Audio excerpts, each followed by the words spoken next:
अस्सलामु अलैकुम वरहमतुल्लाहि वबरकातुहू। इन्नल हम्दुलिल्लाह नहमदुहु व नस्तईनुहु व नस्तगफिरुहु व नऊज़ु बिल्लाहि मिन शुरूरि अनफुसिना व मिन सय्यिआति अअमालिना मन यहदिहिल्लाहु फला मुदिल्ल लहु व मन युद्लिल फला हादिय लहु व अशहदु अन ला इलाहा इल्लल्लाहु वहदहु ला शरीका लहु व अशहदु अन्ना मुहम्मदन अब्दुहु व रसूलुहु सल्लल्लाहु ताला अलैहि व अला आलिहि व सहबिहि व सल्लम तस्लीमन कसीरा। अम्मा बाद फ़क़द क़ाल इमामुल बुख़ारी रहमहुल्लाहु ताला बाबु शुर्बिल लबन व क़ौलिल्लाहि अज़्ज़ा व जल मिन बैनि फ़रसिन व दमिन लबनन ख़ालिसन साइग़न लिश्शारिबीन। क़ाल हद्दसना अबदानु क़ाल हद्दसना अब्दुल्लाह क़ाल अख़बरना यूनुस अन ज़ुहरी अन सईद बिन मुसय्यब अन अबी हुरैरह रज़ियल्लाहु ताला अन्हु क़ाल उतिया रसूलुल्लाह सल्लल्लाहु अलैहि वसल्लम लैलत उसरिया बिही बिक़दहि लबनिन व क़दहि ख़मरिन। सम्मानित भातृमंडলী, আল্লাহ রাব্বুল আলামিনের প্রশংসা এবং প্রিয় নবী সাল্লাল্লাহু আলাইহি সাল্লামের উপর সালাত ও সালামের পর আজ জুমাবার চৌথা রবিউল আখির 26শে সেপ্টেম্বর चौथा रबिउल आखिर 1447 हिजरी मुताबिक 26 सेप्टेम्बर 2025 আমাদের ধারাবাহিক আলোচনা সহিহুল বুখারীর পর্বের বিষয় হচ্ছে পানীয় বস্তু। কিতাবুল আশরেবা, শরাবের বহুবচন আশরেবা। আল্লাহ রাব্বুল আলামিন মানুষের পান করার জন্য যা কিছু সৃষ্টি করেছেন তা দুই ভাগে বিভক্ত, বা পানীয় যা মানুষরা পান করে থাকে সেগুলি দুই রকমের, হালাল এবং হারাম, তাইয়্যিবাত আর খাবায়েস। তাইয়্যিবাত কিছু পানীয় আছে যেগুলি পাক পবিত্র, মানুষের জন্য উপকারী দিন দুনিয়ার ক্ষেত্রে, সেগুলি আল্লাহ হালাল করেছেন। আর কিছু আছে খাবায়েস, নোংরা, যেগুলি মানুষের শরীর স্বাস্থ্যের ক্ষতি করে, ব্রেন বুদ্ধির ক্ষতি করে, অথবা অর্থের অপচয় করায়, আল্লাহর অসন্তুষ্টির কারণ এবং জাহান্নামে যাওয়ার কারণ, সেগুলিকে আল্লাহ হারাম করেছেন। খাবায়েস নোংরা, যেমন মদ জাতীয় যা কিছু আছে এগুলি আল্লাহ হারাম করেছেন। যদি এক শ্রেণীর লোকের ওগুলো পানীয়, কিন্তু হারাম পানীয়, খাবায়েস নোংরা নিকৃষ্ট পানীয়। জি। আর ভালো পানীয় দুধ, মধু, শরবত, জুস, এরকম বহু কিছু হইতে পারে। পানি আল্লাহ রাব্বুল আলামিনের সবচেয়ে বড় পানীয়, যে পানি ছাড়া মানুষ বাঁচতে পারবে না। পানি দিয়ে আল্লাহ সমস্ত প্রাণীকে সৃষ্টি করেছেন। তো এই আলোচনা চলছে আমাদের ধারাবাহিক। আজকে পর্ব নম্বর 3, এর পূর্বে আরও দুটো পর্ব হয়েছে। ইমাম বুখারীর এই পানীয় বস্তু পর্বের অধ্যায় নম্বর 12 বিষয়বস্তু। এই অধ্যায় বলছেন বাবু শুরবিল লবন। এই অধ্যায় হচ্ছে দুধ পান সম্পর্কে। লবণ মানে আসলে দুধ হয়, লবণ মানে দুধ হয়। দুধের আরবি দুটো, একটা হচ্ছে লবণ, আরেকটি হচ্ছে হালিব। পরবর্তীকালে আরব দেশগুলিতে যখন দুধকে গাঢ় করে, একটু টক করে, যেটাকে আমরা আমাদের আঞ্চলিক ভাষায় ঘোল বলি, আপনারা কি বলেন জানি না, লবণ ঘোল না, তো এটাকে লাবান বলা শুরু করেছে। এটা দেশীয় ভাষা, এটা দেশীয় ভাষা। যেহেতু আজকাল দুই রকমের লাবান ব্যবহার হচ্ছে, সেজন্য একটা দুধ যেটাকে হালিব বলা হচ্ছে। হালিব হালাবা ইয়াহলুব থেকে, হালাবা ইয়াহলুব মানে দহন করা, যে দোহা, এটার নাম হচ্ছে হালাবা ইয়াহলুব। মাহলুব মানে মাহলুব, নাকাতুন হালুব মানে হচ্ছে দুধেল অস্ট্রি, দুধেল গাই। তো ওখান থেকেই হালাবে হালুব মানে দুধ দহন করা, ওখান থেকে যা দহন করা। হালিবন মানে মাহলুবন, যেমন কাতিলিন মানে মকতুলুন। কাতিল মানে নিহত, আসলে মকতুল মানে নিহত। তো ফাইল, যার অর্থ কখনো কখনো ফাইল হয় আর কখনো কখনো বেশিরভাগ মফুল হয়। জি। তো এখানে হালিব মাহলুবের অর্থে যা মানে দহনকৃত, যা দোয়া হয়েছে। তো ওখান থেকে হালিব শব্দটি আজকাল ফ্রেশ তাজা দুধকে বলা হচ্ছে। আর লাবান বলা হচ্ছে যেটা গাঢ় করে, আপনার লাবান যেটাকে আপনারা জানছেন এখানে যারা আছেন। তো এখানে লাবান মানে দুই রকমের লাবান। জি। আজকালকার দুই রকমের লাবান হচ্ছে, লাবান মানে দুধ। বাবু শরবিল লাভ নেই অধ্যায় হচ্ছে দুধ পান করা সম্পর্কে। দুধের কথা কোরআনে কারীমে আল্লাহ বলেছেন একাধিক আয়াত, তার মধ্যে সূরা নাহল আয়াত নম্বর 66তে আল্লাহ বলছেন যে দুধ আল্লাহর কত বড় নিয়ামত এবং কত মানুষের জন্য স্বচ্ছ সুপেয় পানীয় বস্তু এবং অফুরন্ত নিয়ামতে ভরা। অথচ দুধ যেখান থেকে বেরিয়ে আসছে একটু চিন্তা করে দেখেন, আল্লাহ মিন বাইনি ফারসি ওয়া দামিন, গোবর আর রক্ত। গাভীর বা উষ্ট্রির অথবা বকরির দেহে কি আছে? নেদি আছে, গোবর আছে, আর কি আছে? রক্ত আছে। তার মাঝখান থেকে কত স্বচ্ছ পরিষ্কার পরিচ্ছন্ন হয়ে বেরিয়ে আসছে। যদি সামান্য কিছু রক্ত তাতে মিশে যায় মানুষের জন্য ক্ষতি করবে। সামান্য যদি গোবর অথবা পেশাব মিশে যায়, একাকার হয়ে যায়, তাহলে মানুষের শরীরকে ধ্বংস করবে যারা পান করবে, তাই না?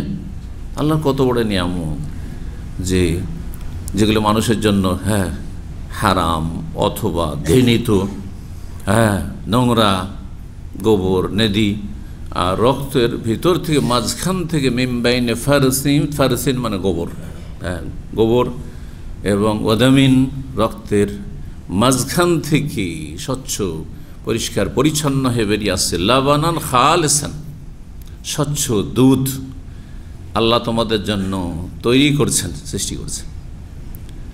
সায়গান লিশারিবিন, পানকারীর জন্য বড় সুপেয়, পান করতে কোনো কষ্ট হয় না। দুধ গিলতে কষ্ট হয়? সায়গান, জি, লিশারিবিন, চিন্তা করুন আপনি।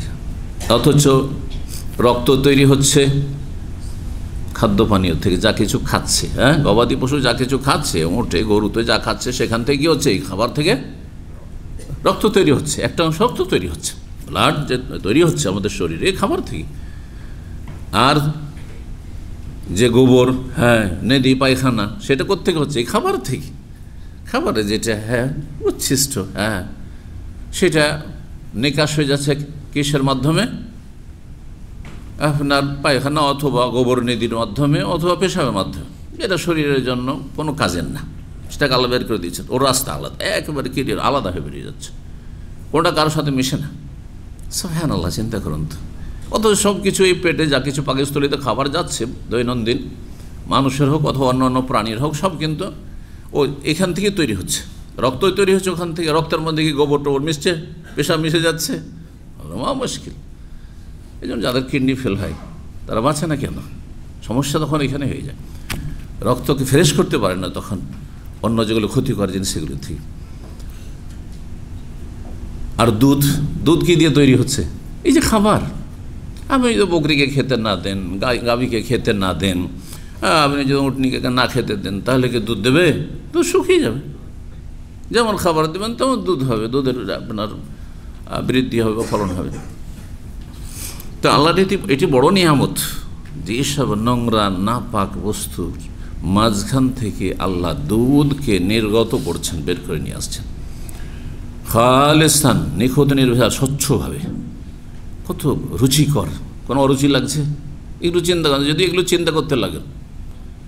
অনেকে আছে খাওয়ার সময় পেশাব পায়খানার কথা কেউ যদি বলে দেয় সাথী সঙ্গী, বাচ্চাদেরকে দেখা যায় এরকম, একটা ছেলে এমন সেন্সিটিভ, স্পর্শকাতর, যদি পেশাব পায়খানার কথা উঠিয়ে দেয় খাওয়ার সময়, ও বমি করতে লাগবে, নয় খাবার দাবার ছেড়ে উঠে যাবে রাগ করে। দেখেছেন এরকম বাচ্চাদের? এটা বাচ্চাদের স্বভাব, অনেকের, সবার না হইল।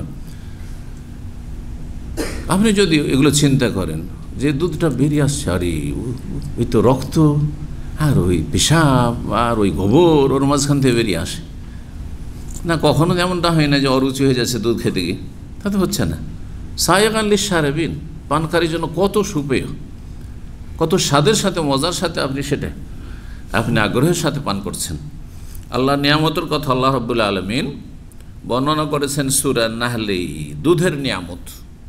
সূরা নাহলের এই জন্য অপর একটি প্রসিদ্ধ নাম আছে ওলামাদের কাছে, তাফসিরের কিতাবাদিতে যারা তাফসির সম্পর্কে অভিজ্ঞ তারা জানেন। কারো জানা আছে?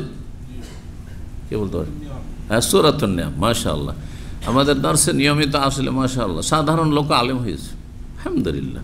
আমি ভাবছি আপনারা বলতে পারবেন না। সূরাতুন নিয়াম, নেমাতুনের বহু বচন হয় নিয়াম, বহুমুখী নিয়ামতের কথা আল্লাহ এই সূরায় কিসে নাহলে বর্ণনা করেছেন। ওর মধ্যে আপনার বিভিন্ন যে নিয়ামতগুলি রয়েছে, হ্যাঁ, বাহনের নিয়ামত, হ্যাঁ, আর বিভিন্ন আপনার গোশতের নিয়ামত, বিভিন্ন নিয়ামত, ওয়াল খাইল ওয়াল বিগাল ওয়াল হামিরা লিতারকাবু হাজিন ওয়া ইয়াখলুকু মা লা তা'লামুন, সব নিয়ামত, বহুমুখী নিয়ামতের কথা আল্লাহ রাব্বুল আলামিন আর আসমান জমিন যে সব নিয়ামত আমরা ভোগ করছি তার বিভিন্ন দিক নিয়ে আল্লাহ রাব্বুল আলামিন সেখানে আমাদের কী জন্য এই নিয়ামতগুলি আল্লাহ উল্লেখ করেছেন কোরআনে কারিমে। এই যে হেদায়েতের জন্য আপনাকে সচেতন করা হয়েছে যে আল্লাহ এত নিয়ামত দান করেছেন তার সামান্যতম তুমি শুকরিয়া আদায় করছো না। 5 টাইম হাজিরা দিয়ে এই 17 রাকাত, আধা ঘন্টা লাগে সারা দিনের মধ্যে 5 টাইমে ভাগ করে 17 রাকাত নামাজ পড়তে, ফরজ নামাজ। এই ফরজ নামাজটাই পড়ো না, নেমো খারাপ। অথচ কত নিয়ামত শরীরের ভিতরে আর বাইরে, হ্যাঁ, আল্লাহর তুমি ভোগ করছো। জি, মানুষ যদি এইভাবে চিন্তা করে তো আল্লাহকে চেনে, আল্লাহর সাথে সম্পৃক্ত হয়ে যাবে, কখনো আল্লাহর সাথে সম্পর্কহীন হবে না। কিন্তু মানুষ অধিকাংশ হচ্ছে কাফেরুন, নিমক হারাম। কাফেরুন মানে কি? অকৃতজ্ঞ। কাফের মানে অমান্যকারী, কাফের মানে অস্বীকারী, এটা হচ্ছে বড় কুফরি। আর ছোট কুফরি হচ্ছে অকৃতজ্ঞ, নাশুকরগুজার, নিমক হারাম, খায় রবের আর সেজদা করে মাজারে, দেয় আল্লাহ ছেলে মেয়ে রোগ ভালো করে, আর গিয়ে মাজারে গিয়ে ধর্ণা দেয়। হ্যাঁ, একজন ভাই, তার শাশুড়ি এসছে দেশ থেকে উমরা করতে, আল্লাহ হিদায়াত করে, সব পথভ্রষ্ট, কথিত মুসলিম, জাতিতে মুশরিক। মক্কা মদিনা উমরা করতে এসেছে, বলছে যে আকায়ে মাওলার ডাকে আমি পৌঁছেছি, মানে রসুল আমাকে তৌফিক দিয়েছেন সেই জন্য আমি পৌঁছেছি। নাউজুবিল্লাহ। এই নসিব করলেন হজ উমরা আল্লাহ, আর কি করে আল্লাহকে ভুলে বলে রসুল্লাহ ডাকে আমি, হ্যাঁ, পৌঁছে দিতে পেরেছি, মানে উনি আমাকে তৌফিক দিয়েছেন। নাউজুবিল্লাহ। স্পষ্ট শিরক, কুফর। কোনো কিছুই কবুল হয়নি আপনার, না উমরা না তওয়াফ না, কিছুই কবুল হয়নি, ফরজ নফল, বড় দৈনন্দিন নামাজ রোজা কিছুই কবুল হয় না আপনার। লাইন আশরাকতা লা ইয়াহবাতান্না আমালুক। আল্লাহ রাব্বুল আলামিন 18 জন নবীকে বলেছেন, নবীদেরকে বলেছেন সতর্ক করার জন্য, যাতে করে তারা সতর্ক করে তাদের জাতিকে অতীত যুগে। ওয়ালাউ আশরাকু লাহাবিতা আনহুম মা কানু ইয়ামালুন। শিরিক করলেই সমস্ত আমল ধ্বংস হয়ে যাবে, কিছুই তো থাকবে না। যেমন টাকা পয়সা মাসের মাস নিচ্ছেন আর আগুন ধরিয়ে দিয়ে বেতনটি, হ্যাঁ, ব্যাংক থেকে উঠিয়ে জ্বালিয়ে দিচ্ছেন, কী ফায়দা হইল আপনার? গোটা মাস মেহনত করি আর এই স্যালারিটা হাতে নিয়ে কোনো ফায়দা হইল? ওই রকম হচ্ছে আমলকারী শিরিককারী। আমেলাতুন, আমল করে, না সেবা, কঠোর পরিশ্রম করে, কিন্তু তাসলা নারান হামিয়া, জ্বলন্ত আগুনে তারা প্রবেশ করবে। এই শ্রেণীর লোকেরা বদাখিদা, যাদের তৌহিদের জায়গায় শিরকি আকিদা রাখে, কুফরি আকিদা রাখে, আল্লাহর নিয়ামতকে অন্যের সাথে সম্পৃক্ত করে, আল্লাহর দানকে অন্যের সাথে সম্পৃক্ত করে, অমুকের দান, বাবার দান। আউযু বিল্লাহি মিনাশ শাইতানির রাজিম। ভারত, বাংলাদেশ, পাকিস্তানে সহি ইসলাম পৌঁছেনি, সুফিদের মাধ্যমে ইসলাম পৌঁছেছে, যার ফলে শিরক মিশানো ইসলাম পৌঁছেছে। সেই ইসলামে, এই ভেজালযুক্ত ইসলামে কত যে সংস্কারের প্রয়োজন রয়েছে, আল্লাহ এই সংস্কার করার জন্য আল্লাহ মানুষ যেন তৈরি করে দেয়, ভালো মানুষদেরকে। মুজাদ্দিদের প্রয়োজন রয়েছে, সংস্কারকের প্রয়োজন রয়েছে, দায়ীদের প্রয়োজন রয়েছে। আল্লাহ যেন সুব্যবস্থা করেন এবং জাতিকে যেন তৌহিদ সুন্নাহর দিক নির্দেশনা দান করেন, হেদায়েত দান করেন, তৌফিক দান করেন। রবের দান, রবের দান, আল্লাহ রবের শুকরিয়া আদায় করেন। আল্লাহ আপনাকে এখানে নিয়ে এসেছেন, আল্লাহ আপনাকে সুস্থ রেখেছেন, আল্লাহ আপনাকে হেদায়েত দান করেছেন, আপনাকে এলিমের মজলিসে বসার আল্লাহ তৌফিক দিয়েছেন, হ্যাঁ, সুস্থ রেখেছেন আল্লাহ। যে আল্লাহ রোগ দিয়েছে সে আল্লাহ ভালো করবেন। সব আল্লাহর সাথে যখন সম্পৃক্ত করবেন তো রব আপনার সাথে আছেন, রব আপনার সাথে আছেন, কোনো চিন্তা নেই। এই জন্য আল্লাহ বলেছেন, ভালো মানুষ ফালা খাউফুন আলাইহিম ওয়া লা হুম ইয়াহজানুন, কোনো ভয় নেই, কোনো চিন্তা নেই, কোনো অবস্থাতে কোনো ভয় নেই, কোনো চিন্তা নেই। কারণ আপনার যিনি মহাশক্তিধর, আল কাউইউল আজিজ, মহাশক্তিধর, তার সাথে আপনার সম্পর্ক, আপনার পলবের সম্পর্ক, আপনার কথার সম্পর্ক, কথাই কথায় আল্লাহ, আর আপনার অঙ্গ প্রত্যঙ্গের সম্পর্ক, সব কিছু সম্পর্ক আল্লাহর সাথে হইতে হবে। আল্লাহ যেন তৌহিদ প্রতিষ্ঠা করা তৌফিক দান করেন, সুন্নাহ মোতাবেক জীবনযাপনের তৌফিক দান করেন। 5603 নম্বর হাদিস, দুধ সম্পর্কে হাদিস রয়েছে, খুব সহজ সোজা হাদিস। সুতরাং আমরা ইনশাআল্লাহ এগিয়ে যেতে পারবো। সংক্ষেপে সাঈদ ইবনে মুসাইয়্যিব রাহিমাহুল্লাহ তাআলা প্রখ্যাত তাবেঈন, সাইয়্যিদুত তাবেঈন, তিনি বর্ণনা করছেন বিশিষ্ট ছাত্র তিনি হচ্ছেন আবু হুরায়রা রাদিয়াল্লাহু তাআলা আনহু। আবু হুরায়রা রাদিয়াল্লাহু তাআলা আনহু বলেন, উতিয়া রাসূলুল্লাহ লাইলাতা উসরিয়া বিহি, রাসূলুল্লাহ সাল্লাল্লাহু আলাইহি ওয়াসাল্লামের কাছে নিয়ে আসা হলো ওই রাতে, যে রাতে তাকে নৈশ ভ্রমণ করা হয়েছিল, মানে মেরাজের রাতে। মেরাজের রাতে নবী সাল্লাল্লাহু কাছে নিয়ে আসা হলো বেকাদাহে লাবানিন ওয়া কাদাহে খামরিন। কাদা মানে পেয়ালা, একটি পেয়ালা দুধের আর একটি পেয়ালা হচ্ছে মদের। ব্যাস এতটুকু এই হাদিসে রয়েছে, কিন্তু সামনের হাদিসে এর আগে একটি হাদিস গিয়েছে। তারপরে নবী সাল্লাল্লাহু আলাইহি ওয়াসাল্লামকে কে নিয়ে আসলো, এখানে যিনি নিয়ে এসেছেন তাকে অস্পষ্ট করা হয়েছে, মজহুলের সিগা যেটাকে বলা হয়। কে নিয়ে এসেছিলেন? জিবরাইল আলাইহিস সালাম নিয়ে এসে পেশ করলেন, বা কোনো ফেরেশতা নিয়ে আসলেন। জিবরাইল আলাইহিস সালাম যেহেতু ওহীর ফেরেশতা সাথে আছেন, জিবরাইল আলাইহিস সালাম বললেন যে আপনি একটা বাছাই করুন, একটা চয়েস করুন, কোনটা পান করবেন। সাধারণ লোক বলতেই পারে না, আপনার নবী মদ কী করে চয়েস করতে পারে, কিন্তু মদ হারাম বলবেন নাকি? বলবেনই তো, স্বাভাবিক। বলবেন না, বলবেন না, এটা বলেন। মদ তো হারাম, তো মদ পেশ করলে কি আর নবী নেবেন? প্রশ্নে ওঠে না নাকি? হ্যাঁ, ওই সময়, হ্যাঁ মাশাআল্লাহ, এইটা হচ্ছে গত আলোচনাতে বলেছি কথাটি, ভাই মনে ছিলেন, যে যখন মেরাজ হয়, মেরাজ মক্কায় না মদিনায়? মক্কায়। আর মদ হারাম হয়েছে কোথায়? মদিনা আসার পরে, কয়েক বছর পরে। তাহলে তখন মদ হালাল, দুধ যেমন খাওয়া যায় মদও খাওয়া যায়। তখন নবী সাল্লাল্লাহু আলাইহি ওয়াসাল্লামের সামনে পেশ করা হচ্ছে, এটা হালাল, এটা হালাল, যেটা নেবেন নেন, বুঝছেন না? যেমন এখন আমার সামনে যদি নিয়ে আসেন, মধু নিয়ে আসেন আর দুধ নিয়ে আসেন, আর বলেন দুটোর একটা নেন, তাহলে আমার অপশন আছে না নেই? স্বাধীনভাবে দুটোর যে কোটা নিতে পারি, জোর নয় যে আমি দুধই নেব। তো নবী সাল্লাল্লাহু আলাইহি ওয়াসাল্লাম বা উম্মতের জন্য, মানব জাতির জন্য তখন হারাম করা হয়নি, এজন্য নিয়ে আসা হয়েছিল। হারাম জিনিস পেশ করা হয়নি, তখন হালালই পেশ করা হয়েছে, তখন হালাল ছিল। নবী সাল্লাল্লাহু আলাইহি ওয়াসাল্লাম প্রাকৃতিকভাবে খারাপ বস্তুগুলিকে ঘৃণা করতেন। মদে ভালো দিক আছে, কিন্তু খারাপ দিকও আছে অনেক, কিন্তু দুধে সবই ভালো দিক আছে। খারাপ দিক দুধে নেই বললে চলে, আছে আপনার কারণে বা আমার কারণে। কেন বললাম কথা জানেন? কারণ দুধ হজম করার জন্য সর্বনিম্ন যোগ্যতা থাকতে হবে, যেমন হেদায়েত পাওয়ার জন্য সর্বনিম্ন যোগ্যতা থাকতে হবে। এই জন্য আল্লাহ সূরা বাকারার প্রথম আয়াতগুলিতেই, সূরা ফাতিহার পরেই, যেখানে আল্লাহ রাব্বুল মানব জাতিকে হেদায়েতের দাওয়াত দিচ্ছেন, যালিকাল কিতাবু লা রাইবা ফি হুদান লিন্নাস বলেছেন, সমস্ত মানুষের হেদায়েত কোরআনে আছে বলেছেন। এখানে খাস করে দিয়েছেন হুদাল লিল মুত্তাকিন, যারা পাপ থেকে বাঁচতে ইচ্ছুক তাদের জন্য হেদায়েত আছে, সবার জন্য নয়। তো ওই সব মানব জাতি, অধিকাংশ ওরাই, মেজরিটি ওরাই বিশ্বে, যারা পাপকে পাপ মনে করে না, পাপ থেকে বাঁচতে চাই না, ওদের কাছে পাপ আর পুণ্য, হ্যাঁ, নেকি আর গুনাহ সব সমান, ওদেরকে কোরআন কখনো হেদায়েত করবে না। যে জাহান্নাম থেকে বাঁচতে চায়, মুত্তাকিন মানে কি? যে বাঁচতে চায়, যে জাহান্নাম থেকে বাঁচতে চায়, যে কবর আযাব থেকে বাঁচতে চায়, যে আল্লাহর অসন্তুষ্টি, আল্লাহর গজব থেকে বাঁচতে চায়, আল্লাহর লানত থেকে বাঁচতে চায়, হ্যাঁ, যে দুনিয়ার আযাব থেকে, গজব থেকে বাঁচতে চায়, আল্লাহর ক্রোধ থেকে বাঁচতে চায়, যে জাহান্নামের আগুন থেকে, ওয়াত্তাকুন নার আল্লাতী উইদ্দাত লিল কাফিরিন, যে জাহান্নাম থেকে বাঁচতে চায়, যে পাপমুক্ত জীবন গড়তে চায়, পাপ থেকে বেঁচে থাকতে চায়, তাকে কোরআন হেদায়েত করবে। দুইজন মানুষের সামনে হেদায়েতের কথা, হেদায়েতের বাণী, কোরআনের বাণী পেশ করছি। একজন কোরআনে বিশ্বাসী, জাহান্নাম থেকে বাঁচতে চায়, কিন্তু হ্যাঁ, কুপ্রবৃত্তির অনুসরণে বিভিন্ন পাপে জড়িয়ে যাচ্ছে। যেমন অধিকাংশ মুসলিমরা, যেহেতু আল্লাহ পরকালে বিশ্বাসী, যদিও দুর্বল ঈমান, অধিকাংশ বলছে, সব নয় কিন্তু, কারণ অনেকে নাস্তিক টাইপের আছে, ওদের ধর্মকর্ম নাই, যদি জন্মসূত্রে মুসলিম, কিন্তু অধিকাংশ মুসলিমের সামান্য কিছু ভয়, জান্নাত জাহান্নাম বলে ভয় আছে। সুতরাং ওর সামনে যদি, কেন গুনাহ করছে?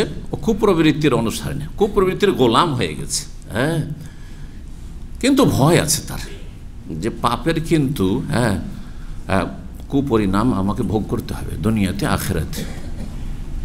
একটু হেদায়েতের কথা বললে হেদায়েত হইতে পারে, যদি সে সংযত হওয়ার মন মানসিকতা রাখে, হুদাল লিল মুত্তাকিন। আর আরেকজন অমুসলিম অথবা নাস্তিক, তাকে যদি কোরআনের কথা বললে, কি বলছেন কোরআনের কথা, আমি তো বিশ্বাসই করি না, এটা বলে না, বলে না, অনেকে বলে আপনি যেগুলো দলিল পেশ করছে ওগুলো বিশ্বাস করি না আমি। আহলে কোরআনরা কাফের, কিন্তু যারা বলছে কোরআন মানে হাদিস মানি না, ওদের যদি হাদিস বলেন, হ্যাঁ, যে আলা উন্নি অতীতুল কোরআন আমি ইসলাম মাহু, নবী সাল্লাল্লাহু বলছেন আমাকে কোরআন এবং কোরআনের মতোই দেওয়া হয়েছে, যে কোরআনের মতো কি ওইটা দেওয়া হয়েছে এটা মানতে হবে। তো বলছে আমি তো হাদিসই বিশ্বাস করি না। কথা বুঝতে পারছেন না?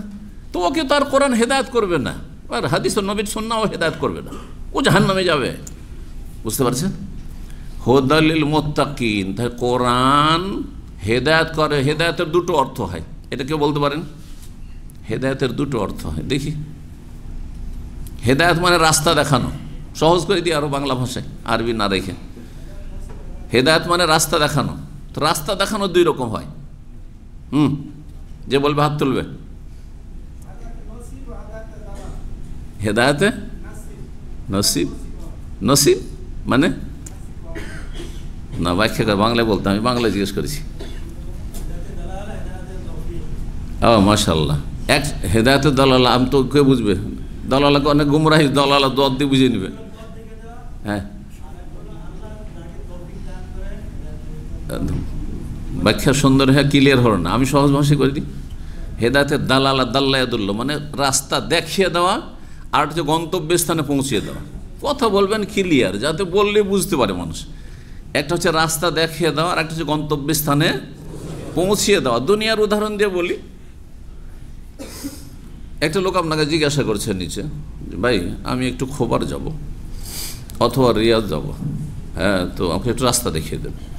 তখন রিয়াদ যাবেন, আপনি এখান থেকে এই 2-3টা ইশারা পরে আপনি দেখবেন যে কিং ফাহাদ রোড, তারপরে সোজা রাস্তা ধরে নেবেন, আর ছাড়বেন না আপনি সোজা রাস্তা, আর সোজা আবার এয়ারপোর্ট নিয়ে চলে যাবে, সোজা দিয়ে ডান দিয়ে ধরবেন, তারপরে এইদিকে যাবে, তারপর ধরে নেবেন, ঠিক না?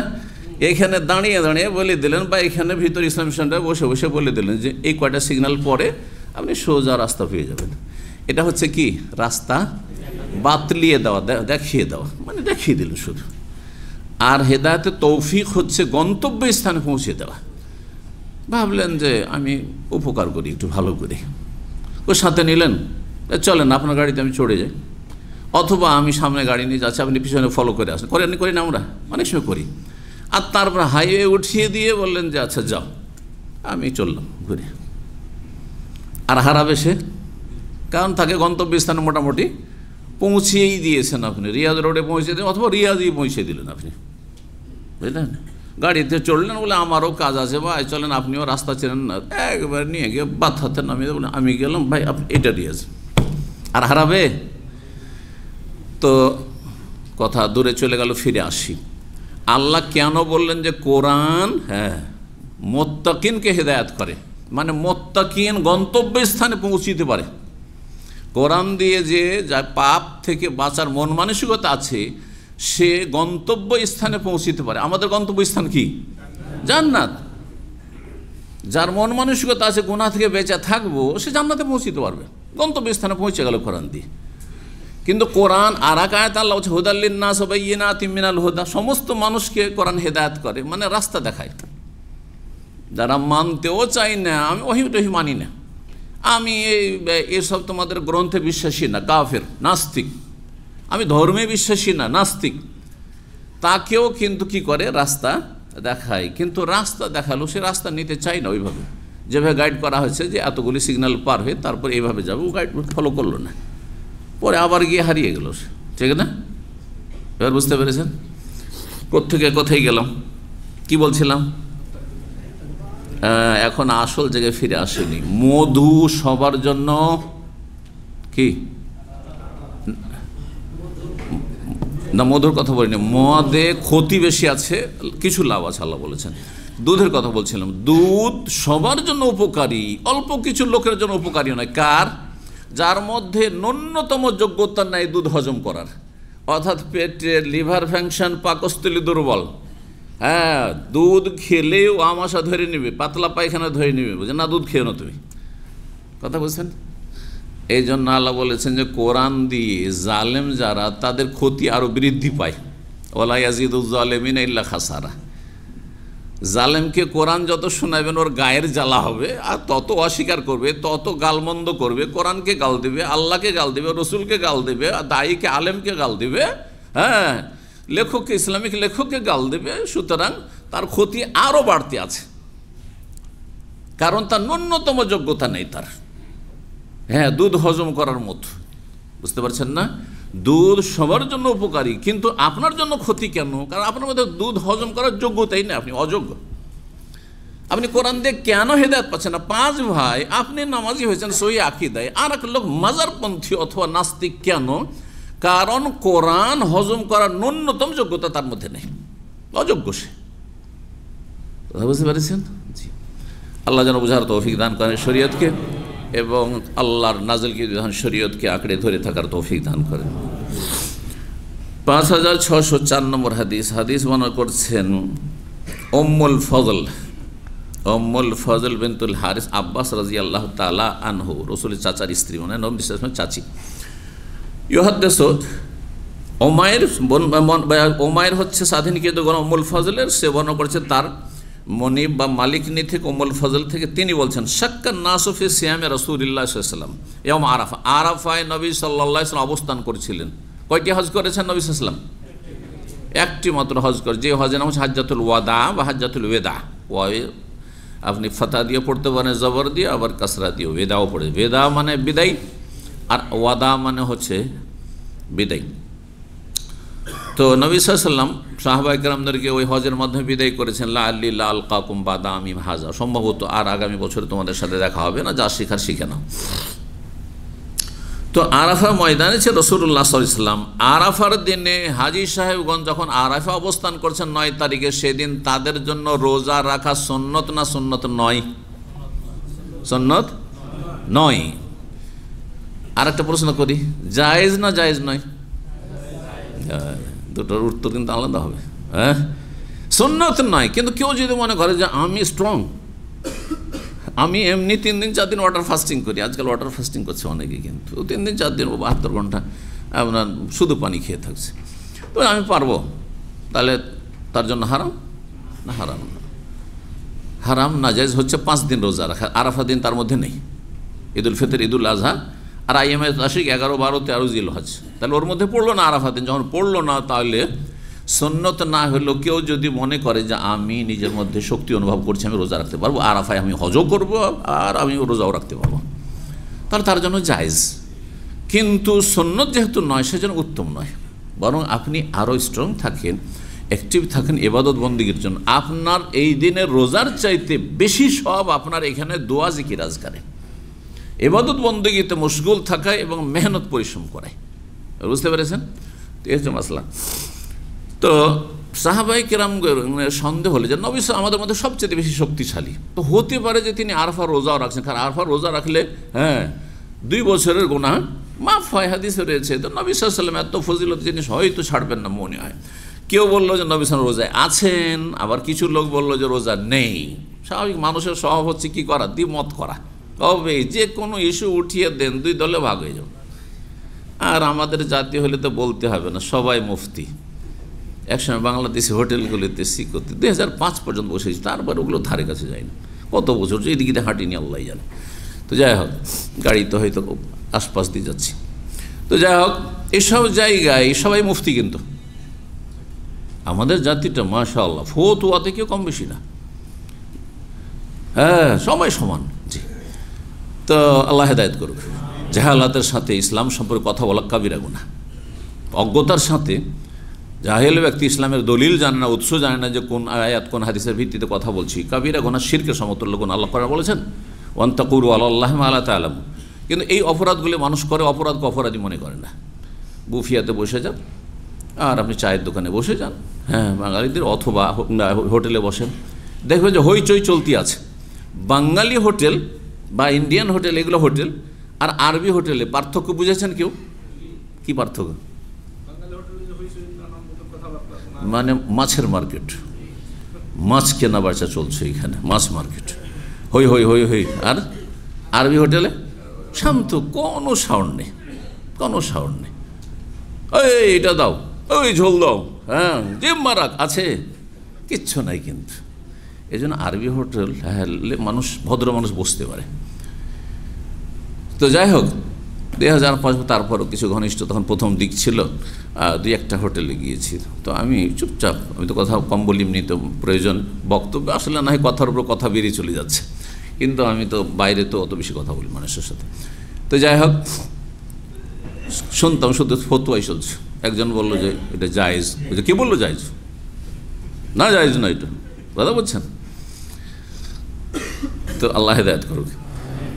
তো যাই হোক, মানুষের সন্দেহ হইল, মানুষের এটা স্বভাব ইখতিলাফ করা। শাক্কান নাসু ফি সিয়ামে রাসূলুল্লাহ সাল্লাল্লাহু আলাইহি ওয়াসাল্লাম, রাসূলুল্লাহ সাল্লাল্লাহু আলাইহি ওয়াসাল্লামের সিয়াম সম্পর্কে মানুষরা সন্দিহান হলেন ইয়াউম আরাফা, আরাফার দিনে। তখন উম্মুল ফজল ভাবলেন যে সন্দেহ কেন থাকে যে নবী রোজায় আছেন কি না, একটু সন্দেহ সংশয় নিরসন করেই নি, আমি সন্দেহ দূর করেই নি। ফারসালতু ইলাইহি বিইনাইন ফিহি লাবান, আমি তার কাছে একটি পাত্র পাঠিয়ে দিলাম। আমি তার কাছে কি পাঠালাম? একটি পাত্র পাঠিয়ে দিলাম। ফিহি লাবান, যাতে ছিল দুধ। ফাশারিবা, নবী সাল্লাল্লাহু আলাইহি সাল্লাম পান করে নিলেন। নবী সাল্লাল্লাহু আলাইহি সাল্লাম ওটার পিঠেই চেপেছিলেন, তো পান করে। ফাকানা সুফিয়ান রুব্বামা কাল শাক্কান নাস ফি সিয়ামে রাসূলিল্লাহ ইয়াউমা আরাফা ফারসালাত ইলাইহি উম্মুল ফাদল ফাইযা উকিফা আলাইহি ক্বালা হুয়া আন উম্মুল ফাদল। দেখা গেল যে নবী সাল্লাল্লাহু আলাইহি ওয়াসাল্লাম সেখানে ওটার পিঠেই ছিলেন সেখানে, আর ওটি থেমেছিল, দেওয়া হলো, ওটার পিঠে বসেই পান করে নিলেন। হ্যাঁ, উটের পিঠে পান করলেন, এতে আরেকটি ফায়দা হলো। কি ফায়দা? যে দূর থেকে লোকেরা সবাই দেখতে পাবে যে নবী সাল্লাল্লাহু আলাইহি ওয়াসাল্লাম কী করেছেন, হ্যাঁ রোজায় নেই। সুতরাং আমাদের মধ্যে কেউ যদি অতি ধার্মিক হয়ে রোজা রাখে তো ছেড়ে দেবে, নবী সাল্লাল্লাহু আলাইহি ওয়াসাল্লাম সুন্নত না, কারণ তারা সবাই নবীকে ফলো করত, তার দিকে তাকিয়ে থাকতেন। 5605 নম্বর হাদিস। জাবের বিন আব্দুল্লাহ বর্ণনা করেছেন, যা আবু হুমায়দ বিকাদাহিন মিন লাবানি মিনান নাকি। আবু হুমায়দ নামক ব্যক্তি এক পেলা দুধ নিয়ে আসলো নাকি নামক স্থান থেকে। নাকি নামক স্থান মদিনার বাইরে মোটামুটি 10 মাইল দূরে এই জায়গা ছিল। ওই এলাকাগুলিতে গবাদি পশু চারণভূমি বেশি ছিল উটের, সুতরাং গবাদি পশু সেখানে প্রচুর পরিমাণে থাকতো। ওখান থেকে সে দুধ নিয়ে আসলো। ফাকাল্লাহু রাসূলুল্লাহ সাল্লাল্লাহু আলাইহি ওয়াসাল্লাম বললেন, আল্লাহ খাম্মারতাহু, তুমি যখন নিয়ে আসলে, ও যে দুধ নিয়ে আসছে তো খোলা পাত্র, মানে ওপরে কিছু দিয়ে ঢাকা নেই, কোনো কিছু খোলা রাখতে নেই, কোনো কিছু খোলা রাখতে নেই। এটা শরীয়তের একটি বিধান, মনে রাখেন, কারণ এতে আপনার ক্ষতি করতে পারে, আপনার ছেলে মেয়েদের ক্ষতি করতে পারে। অনেক সময় আমাদের পরিবারের মহিলারা অনেক সময় গাফিলতি করে, ওই সকালবেলা রেখে দিয়েছে কোনো কিছু, হয়তো মধু অথবা দুধ অথবা চা রেখে দিয়েছে, আর তারপর কেউ হয়তো সেটা খায়নি, বা কিছুটা খেয়েছে, কিছুটা রেখে দিয়েছে, পড়ে আছে, খোলা পড়ে আছে। আপনি ভাবছেন যে পরিষ্কার পরিচ্ছন্ন, এদেশে ধুলা নেই, জানলা সব বন্ধ আছে, এসি রুম, না না, মোটেই না। কোনো কিছু পড়তে পারে যেটা আপনি দেখছেন না, কোনো কিছু কষ্টদায়ক, কোনো প্রাণী মুখ দিতে পারে, পারে না, টিকটিকি যদি মুখ দিয়ে দেয় তাহলে এটা আপনার জন্য ক্ষতি করে, বড় ধরনের ক্ষতি করতে পারে।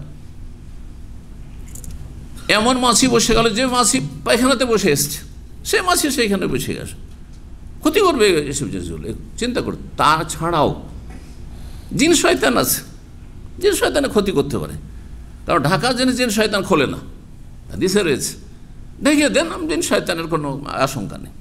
এই জন্য আমি কোনো খোলা জিনিস আমি দেখতে পারি না, দেখলে আমি রেগে যাই সাথে সাথে, খোলা কেন পড়ে আছে এটা, বলছি এক্ষুনি না, সাথে সাথে রাখতে হবে, এক্ষুনি রাখতে হবে, যখনই রাখবে তখন ঢেকে রাখবে, কোনো কিছু খোলা যাবে, সে রুটি হোক আর ভাতই হোক আর পানীয় হোক, কোনো কিছু হোক না কেন। তাই না, এটা পানি যদি বন্ধ থাকে তো রুচি হবে, কিন্তু এটা যদি খোলা থাকে তো রুচি হবে, জানি কি পড়েছে না পড়েছে আল্লাহ জানে। তারপরে সবার হয়তো রুচি সমান নয়, সেটা ভিন্ন বিষয়, কিন্তু সেটা ক্ষতি করতে পারে। এক কথায় রাসূলুল্লাহ সাল্লাল্লাহু আলাইহি ওয়াসাল্লাম যখন দেখলেন যে ও খোলা পাত্রটিতে দুধ ভরে নিয়ে এসছে, 10 মাইল দূর থেকে নিয়ে আসছে, বলে আল্লাহ খাম্মারতাহু, সেটাকে ঢেকে নাওনি কেন, ঢেকে রাখুনি কেন, ঢেকে নিয়ে আসতে। খাম্মারা থেকে খেমার, খেমার মানে মেয়েদের যে ওড়না, কেন এটা দিয়ে মাথা ঢাকা হয়, তারপরে চেহারাও ঢাকা হইতে পারে, খেমার। এক কথায় শরীরের ওপর ভাগ যেটা দিয়ে ঢাকা হয় সেটা কি বলা হয়, খেমার বলা হয়।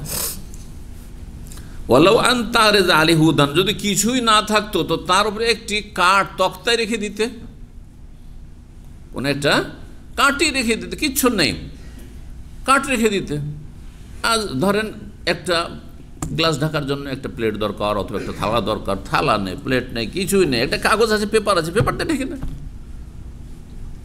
এটা কার্টুনের কিছু অংশ আছে, ওটা দিয়ে ঢেকে দেন, কোনো একটা কিছু দিতেন। নবী সাল্লাল্লাহু আলাইহি ওয়াসাল্লাম তখনকার যুগ, কাঠ মানুষের কাছে পর্যাপ্ত ছিল, কাঠ দিয়ে ঢাকতে।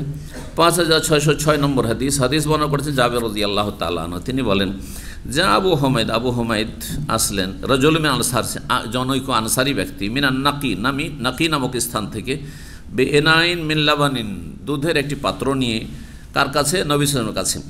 ফাকাল নবী সাল্লাল্লাহু আলাইহি ওয়াসাল্লাম বলেন আল্লাহ খামরাতাও, ঢেকে রাখেন, ওয়ালাউ আন তারিজ আলাইহি উদান। সনদে পার্থক্য রয়েছে, যদিও বিষয়বস্তু একই। 5607 নম্বর হাদিস। তাহলে আগের হাদিসটিতে ওই যে নবী সাল্লাল্লাহু আলাইহি ওয়াসাল্লামের সামনে পেশ করা হয়েছিল মেরাজের রাতে, সাথে সাথে হাদিস আসেনি, কিন্তু তারপরে হাদিস আসবে, সামনে চলে আসবে কিছুক্ষণ পরে, আর সেখানে আমরা আরও বিস্তারিত আলোচনা করব। নবী সাল্লাল্লাহু আলাইহি ওয়াসাল্লাম কী পছন্দ করেছিলেন? দুধ পছন্দ করেছেন, তো সেখানে আসবে, সেটা আরও বিস্তারিত বলব। 5607 নম্বর হাদিস মনে করছেন বারা বিন আযিব রাদিয়াল্লাহু তাআলা, তিনি বলেন কাদিমান নবী সাল্লাল্লাহু আলাইহি ওয়াসাল্লাম মাক্কাতা আবু বকরিন মাহু, নবী সাল্লাল্লাহু আলাইহি ওয়াসাল্লাম মক্কা থেকে আসলেন হিজরত করে, আবু বকর সিদ্দিক রাদিয়াল্লাহু তাআলা আনহু তাঁর সফর সঙ্গী ছিলেন, হিজরতের সঙ্গী আবু বকর সিদ্দিক রাদিয়াল্লাহু তাআলা আনহু। কোরআন দ্বারা প্রমাণিত, এটি কোরআনে কারীম দ্বারা প্রমাণিত আয়াত, সূরা তওবাতে রয়েছে। সানিয়াস নেই, দুইয়ের দ্বিতীয় জন ছিলেন রাসূলুল্লাহ সাল্লাল্লাহু আলাইহি ওয়াসাল্লাম, ইযহুমা ফিল গার, যখন উভয়ে গুহায় অবস্থান করছিলেন, সৌর পাহাড়ের গুহায়, সে গুহার কথা আল্লাহ বলেছেন। আর ইয ইয়াকুলু লিসাহিবিহি, যখন নিজ সঙ্গীকে বলছিলেন, মানে নবী সাল্লাল্লাহু আলাইহি ওয়াসাল্লাম বলছেন নিজ সঙ্গীকে, এই সঙ্গীকে আবু বকর সিদ্দিক। এগুলো আবু বকর রাদিয়াল্লাহু আনহু ফজিলত, জি হ্যাঁ, তার ফজিলত কোরআনে কারীমে রয়েছে। আবু বকর সিদ্দিকের বেশ কিছু আয়াত রয়েছে, যদি আবু বকরের নাম কোরআনে কারীম উল্লেখ করা হয়নি, কিন্তু একাধিক আয়াত নাযিল হয়েছে আবু বকর প্রসঙ্গে, তার মধ্যে এটি একটি আয়াত। ইয ইয়াকুলু লিসাহিবিহি, যখন তার সফর সঙ্গীকে নবী বলছেন লা তাহজান, তুমি চিন্তা করিও না। কেন চিন্তা করছো তুমি? কখন বলেছিলেন? যখন কাফেররা চারিদিকে ঘোরাফেরা করছে, তল্লাশি চালাচ্ছে, কিন্তু এইভাবে দেখে না। যদি একটু বসে গিয়ে এইভাবে দেখে, তো নবী সাল্লাল্লাহু আলাইহি ওয়াসাল্লামকে দেখে ফেলে, আবু বকরকে দেখে ফেলে। ভয় পেয়েছেন আবু বকর সিদ্দিক রাদিয়াল্লাহু আনহু, নবী সাল্লাল্লাহু আলাইহি ওয়াসাল্লাম যেন কী হবে যদি একটু এভাবে দেখে ফেলবে। ইয়া রাসূলুল্লাহ, যদি একটু ঝুঁকে নিচের দিকে তাদের পায়ের নিচের দিকে একটু তাকায়, তাহলে তো আমাদেরকে দেখে ফেলবে, টের পেয়ে যাবে, তাও তো শেষ করে দেবে। কি হবে আপনার, কি হবে? নিজের জন্য কোনো চিন্তা করছেন তিনি। তখন আল্লাহ আয়াত নাজেল করলেন, নবী সাল্লাল্লাহু আলাইহি ওয়াসাল্লামের ভাষাগুলি কোরআনে রয়েছে, কি লা তাহজান, আবু বকর চিন্তা করিও না। কিসের চিন্তা? এই জন্য আল্লাহ নেক বান্দা যার রবের সাথে সম্পর্ক আছে, রবের সাথে সম্পর্কটা যত বেশি মজবুত করে, তত আপনি স্ট্রং। দেখতে যান খুব দুর্বল লাগছে, দুর্বল না, আপনি অত্যন্ত সবল, যত রোগী হন না কেন। লা তাহজান, চিন্তা করি, ইন্নাল্লাহ মা'ানা, আল্লাহ আমাদের সাথে আছে, আল্লাহ আমাদের সাথে আছে। আল্লাহ যা ইচ্ছা তাই করতে পারেন, আল্লাহ দেখাকে না দেখা করে দিতে পারেন। হ্যাঁ, মানুষ দেখা যায়, দেখতে পাচ্ছে না, এটা করতে পারেন না আল্লাহ। আল্লাহ যদি আগুনকে ঠান্ডা করে দিত ইব্রাহিম আলাইহিস সালামের জন্য, আপনার জন্য, আমার জন্য, দুশমন দেখতে পাচ্ছে না, এটা করতে পারেন না। তার একটু আগে, গত রাতে হিজরত করে ওখানে আছেন ওই গুহায়, তার আগের রাতে কাফেররা ঘিরে আছে গোটে বাড়ি, হ্যাঁ ঘেরাও করে আছে, আর তাদের সামনে দিয়ে নবী সাল্লাল্লাহু আলাইহি ওয়াসাল্লাম বেরিয়ে চলে যাচ্ছেন, কিছুই দেখতে পাচ্ছে না। আল্লাহ তো সবই করতে পারেন, কিন্তু লাগবে ইয়াকিন, আইনুল ইয়াকিন, হাক্কুল ইয়াকিন, ইলমুল ইয়াকিন, ইয়াকিনের স্তর, হ্যাঁ দৃঢ় প্রত্যয়। আমি যেমন দিনকে এখন বিশ্বাস করি, সারা দুনিয়া আপনার রাত বলে আমি বিশ্বাস করব না, তার চাইতে বেশি আমার ঈমান ইয়াকিন থাকতে হবে রবের ওপর। আমার রব আছেন, আমার রব যদি রাখবেন কেউ নিতে পারবে না, আর যদি নেবেন কেউ রাখতে পারবে না, কোনো চিকিৎসা কাজে আসবে না। তখন আল্লাহ যেন বুঝার তৌফিক দান করেন, ঈমানকে শক্তিশালী করার তৌফিক দান করেন। তো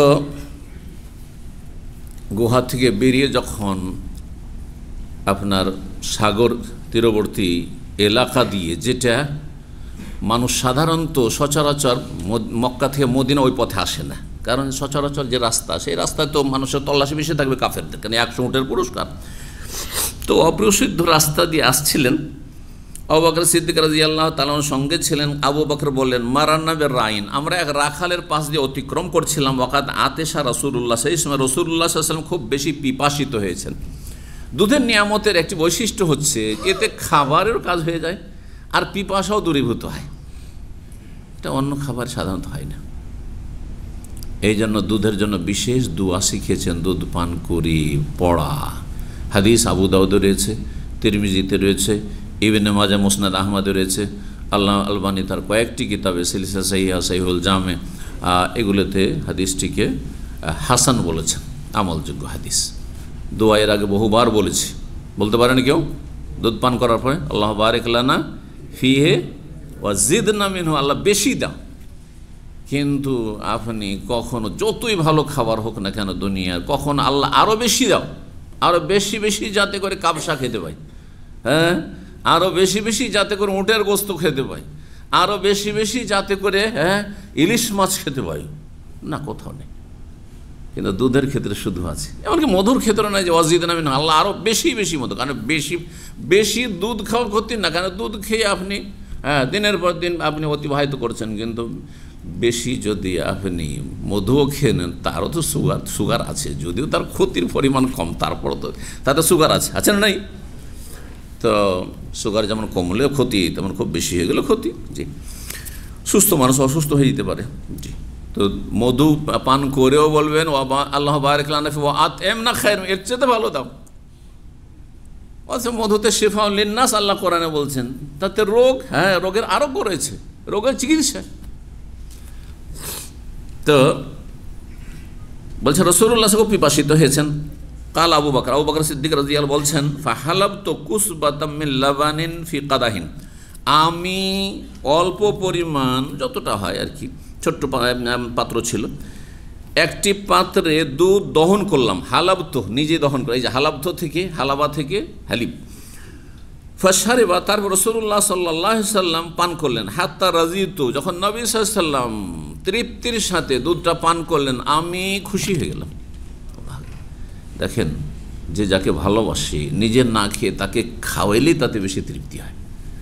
আমরা সুবহানাল্লাহ ছেলে মেয়েকে ভালোবাসি সবাই, এটা প্রাকৃতিক ভালোবাসা। তারপরে দিনই ভালোবাসা, সেটা আপনার তখন নেকি সওয়াব হবে। কিন্তু প্রাকৃতিক ভালোবাসা, কাফেরও তার ছেলে মেয়েকে ভালোবাসে, বুঝে না? নাস্তিকও তার ছেলে মেয়েকে ভালোবাসে, বেদিন পাপিষ্টও তার ছেলে মেয়েকে ভালোবাসে, ব্যতিক্রম খুব কমই আছে। তো এই যে ভালোবাসা, মানুষ যখন যাকে ভালোবাসে, ছেলে মেয়েকে খাওয়াই আপনি তাতে তৃপ্তি পাচ্ছেন না খেয়ে। স্ত্রী স্বামীকে ভালোবাসে, অনেক সময় দেখি একটা পিস আছে, ও স্বামীর জন্য রেখে দিয়েছে, ও নিজে খাবে না, ও স্বামীকে খাওয়াই তাতে তার তৃপ্তি আছে।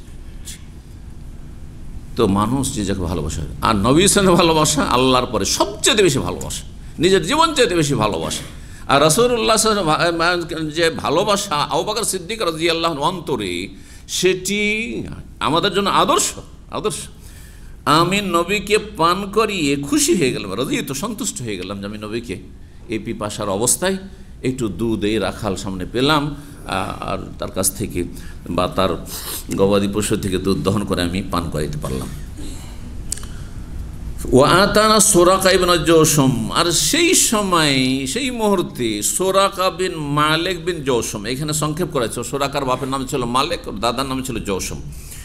এই লোকটি বড়ই বীর পুরুষ ছিল মক্কার, আর একজন যুবক ছিল, একেবারে ইয়াং, অত্যন্ত শক্তিশালী ব্যক্তি ছিল, সাহসী ব্যক্তি ছিল।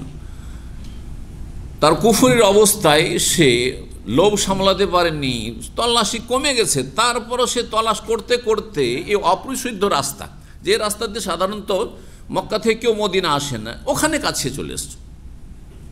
এই দুজন যাচ্ছে, এরাই হবে, এদেরকে ধরে নিলে আমি 100 উট, কেউ তো পেলো না, কিন্তু আমি 100 উট পুরস্কার পাবো, চলে এসছে ধরার জন্য। তারপর আল্লাহ তাকে হেদায়েত নসিব করেছে, আলহামদুলিল্লাহ। তখন কালেমা পড়েনি, কিন্তু পরেই আল্লাহ তাকে তৌফিক দিয়েছে, সে হেদায়েত হয়ে সাহাবী ছিলেন। সুরাকা রাদিয়াল্লাহু তাআলা প্রসিদ্ধ সাহাবী করে। তো সুরাকা ইবনে জওশম চলে এসেছে আলা ফারাস, আমাদের কাছে একটি ঘোড়ার পিঠে চেপে, কারণ দ্রুত বেগে উটের পিঠে যারা যাচ্ছে তাদেরকে ধরলে ঘোড়ায় চড়তে হবে, তো ঘোড়ায় চড়ে এসছে। ফাদা আলাইহি, নবী সাল্লাল্লাহু আলাইহি ওয়াসাল্লাম যখন দেখলেন যে কাছাকাছি চলে আসছে, বদদুয়া দিলেন যে আল্লাহ তাকে প্রতিহত করো, তাকে দূর করো আমার থেকে। একবার হইল, একবার হোঁচট খেলো তার ঘোড়া, কিন্তু তাতে এই ধাক্কা খেয়ে মক্কা পৌঁছিল না, মানে সংশোধন হইল না, লোভ সামলাতে পারল না। আবার ঘোড়াটিকে উঠি আবার দিল একবারে দৌড়, ছুটলো ধরার জন্য। এবার ঘোড়ার পা মাটিতে ঢুকেই গেল একবারে, সামনের দুটো পা ঢুকে গেল, এমনই ঢুকলো যে ঘোড়াটাকে উঠালো, তো সেখান থেকে যেমন আগুন আছে মাটির ভিতরে, আর সেখান থেকে ধোঁয়া বের হইতে শুরু হইল। এবার ভয় পেয়ে গেছে, এবার ভয় পেয়ে গেছে। তো যখন ভয় পেয়ে গেছে তখন সে ভুল স্বীকার করছে আর বলছে যে আর আমি ধাওয়া করে আসবো না, আপনাদেরকে ধরবো না, আমাকে আপনারা নিরাপত্তা দিন। নবী সাল্লাল্লাহু আলাইহি ওয়াসাল্লামের কাছে দরখাস্ত করছে, আরজ করছে সেই ব্যক্তি যে আমাকে নিরাপত্তা দিন। ফাতালাব আলাইহি সুরাকা আল্লাহ ইয়াদু আলাইহি, সুরাকা তখন নবী সাল্লাল্লাহু আলাইহি ওয়াসাল্লামের কাছে আরজ করলো যে তাকে যেন বদদোয়া না দেওয়া হয়, আমি ধ্বংস না হয়ে যেখানে আমার জীবনটাই শেষ না হয়ে যায়। খুব ভয় পেয়েছে। ওয়াইয়ার যে আর সে অঙ্গীকার করলো যে আমি ফিরে যাচ্ছি, হ্যাঁ যে ফিরে যাবে আর ধাওয়া করে। ফাফালান নবী সাল্লাল্লাহু আলাইহি ওয়াসাল্লাম তখন আর বদদোয়া দিলেন না, তবে তাকে ইসলামের দাওয়াত বলছেন আমি ইসলাম কবুল করবো না, তাহলে এতটুকু আপনাদেরকে মানে করছি, নিশ্চিত করছি বিষয়টি যে আমি আপনাদের আর কোনো ক্ষয়ক্ষতি করব না। নবী সাল্লাল্লাহু বলে যে ঠিক আছে, তুমি ইসলাম কবুল করবে না, তোমাকে নিরাপত্তা দিচ্ছি আমরা, তোমার আর কিছু হবে না, ক্ষতি হবে না, তুমি চলে যাও। একটা কাজ করবে, এইদিকে যদি কেউ আসে আমাদের তল্লাশিতে, তো তুমি তাদের বলবে যে এদিক তলাশ করা হয়ে গেছে। এদিক তলাশ করা কথাটি মিথ্যা না সত্য? কথা মিথ্যা না। যদি বলে এদিকে নেই তাহলে মিথ্যা হইতো, কিন্তু এদিক তলাশ করা হয়ে গেছে। হ্যাঁ, তলাশ তো করেছো, কিন্তু তলাশ করা পেয়েছে না পাইনি কথা তার বলেনি। এটা হেকমত। আজকাল অনেক দিনই ভাইরা আপনার কাছে ধার চাইবে, কিন্তু তিক্ত অভিজ্ঞতা হয়ে গেছে, ধার দিয়ে পাওয়া যায় না ওদের কাছে। হ্যাঁ, কথা বুঝতে পেরেছেন? আর ধার না দিলে আমাদের কিছু ভাইরা আছে এখানে আশেপাশে বাস করতো, বলছে শেখ রুমমেট যারা আছে মাসের শেষে যখন বেতন পায়, ও জানে যে বেতন পেয়েছি, ধার না দিলে 2-3 দিন কথা বলে না। দিদি ভাই হয়তো এখানে নাই, কিন্তু ওরা পুরাতন ছাত্র ছিল এক সময়, 2-3 দিন কথা বলেন না, মাস শেষে বেতন পাওয়ার পরে। আমি বলে ওটা ভালো, কথা না বলুক, কারণ ও বলছে যে এর আগে ধার দিয়েছে, ও দেয় না। ধার দিলে 1 মাস বললে 6 মাসে 1 বছর হয়ে যায়, তাও দিতে চাই না। বলছে ওইটাই করবে না, এখন আপাতত 2-3 দিন অসন্তুষ্ট থাকবে, তারপর ঠিক হয়ে যাবে, ঝগড়া করবেন না, তর্ক করবেন না, গাল দিলে চুপ থাকবেন, একটু বরদাস্ত করে থাকবেন।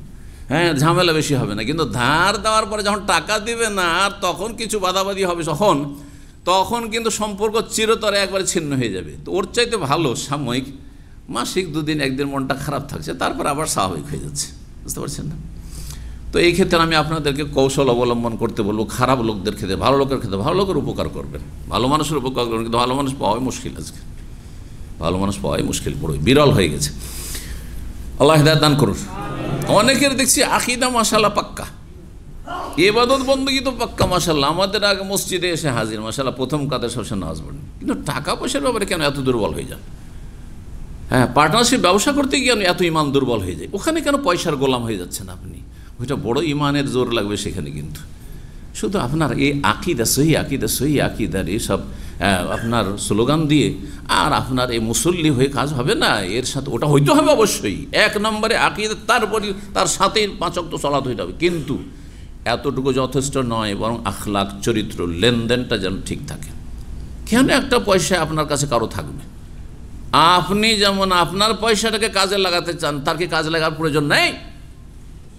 অনেকে আছেন ভালো শহরে চাকরি করে, আত্মীয় স্বজন ধার নিয়েও জমি কিনবে। আমাকে একজন বলছে, আচ্ছা ওর জমি কেনার প্রয়োজন আছে, আমার কি জমি কেনার প্রয়োজন নেই? চিন্তা করুন, কথাটি চিন্তা করুন। আপনারই প্রয়োজন রয়েছে, আমার প্রয়োজন নেই। আপনারই সুবিধা অসুবিধা আমাকে দেখতে হবে ধার দেওয়ার পরে, আর আমার সুবিধা অসুবিধাটা আপনি দেখবেন না। আল্লাহ হিদায়াত দান করুক। এই জন্য আমি দিনী ভাইদেরকে, সহি আকীদার দাবিদার ভাইদেরকে বলছি, কতটা দাবিতে আপনি সত্য, আপনি আখলাক চরিত্র দিয়ে প্রমাণ করুন। সব ক্ষেত্রে আপনার ইসলাম যেন মজবুত হয়, আকীদাও মজবুত, ইবাদত বন্দেগীও মজবুত, একবার বিশুদ্ধ, হ্যাঁ শিরক বিদআত হ্যাঁ মুক্ত, তেমনি আখলাক চরিত্র একবার স্বচ্ছ পরিষ্কার পরিচ্ছন্ন। একটা পয়সা কারো না থাকে, কেন থাকবে? আপনার কাছে পয়সা পরের, সেই পয়সাটা তার কাছে থাকলে তার কাজে লাগবে, যেমন আপনার কাছে আছে আপনার কাজে লাগছে। জি, আল্লাহ হিদায়াত দান করুন। তো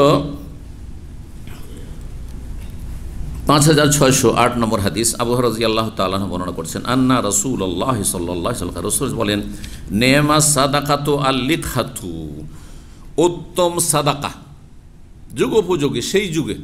আজকাল উত্তম সাদাকা প্রয়োজন ভিন্ন ভিন্ন হয়ে গেছে, মানুষের প্রয়োজন আলাদা হয়ে গেছে।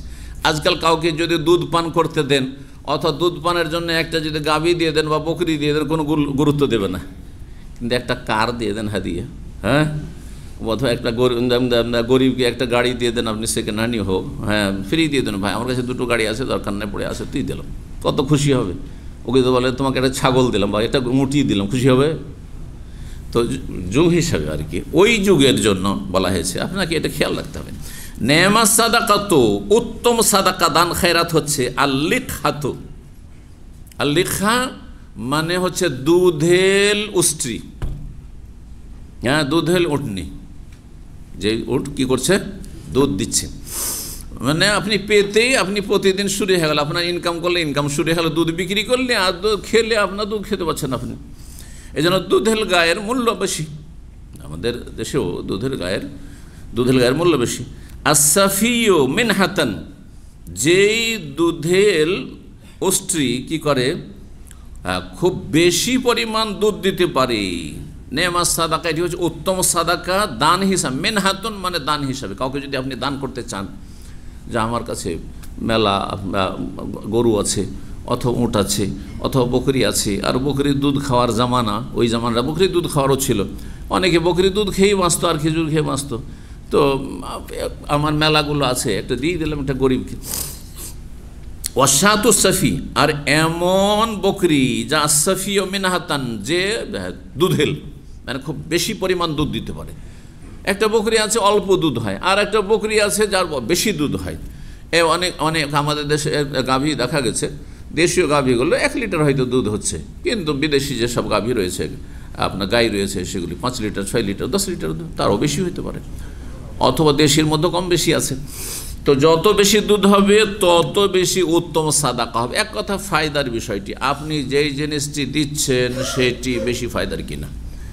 আজকাল যদি আপনার মেয়েরা থাকে অথবা ছোট বোনেরা থাকে, পরীক্ষা করে দেখবেন, তোমাকে 1 ভরি স্বর্ণ দেব আর কলেজে পড়ে, হ্যাঁ বা স্কুলে পড়ে, 1 ভরি স্বর্ণ দেবো বলেন, অলংকার দেবো, আর একটা অপশন হচ্ছে যে একটা মোবাইল দেবো। দেখেন কোনটা চয়েস করে। হ্যাঁ যদি বলে দেন যে আইফোন দেবো, পাগল হয়ে যাবে, আমার 10 ভরি সোনা লাগবে না, ঠিক না? দেখেন যুগ পরিবর্তন হচ্ছে, অথচ আজকে থেকে 10 বছর আগে 20 বছর আগে যদি 10 বেশি না, তো বলতেন না আমাকে ই লাগবে, গোল্ড লাগবে, গয়না লাগবে। কত দ্রুত পরিবর্তন পৃথিবীতে, খুশি হচ্ছেন আজকাল, নিতে চায় না। তাকদুবে নাইন ও তারুবে আখা। আচ্ছা, যদি আবার সেই দুধেল উষ্ট্রি বা দুধেল গাভী হোক বা দুধেল বকরি হোক, সেটা 2 বার করে দুধ দেয়।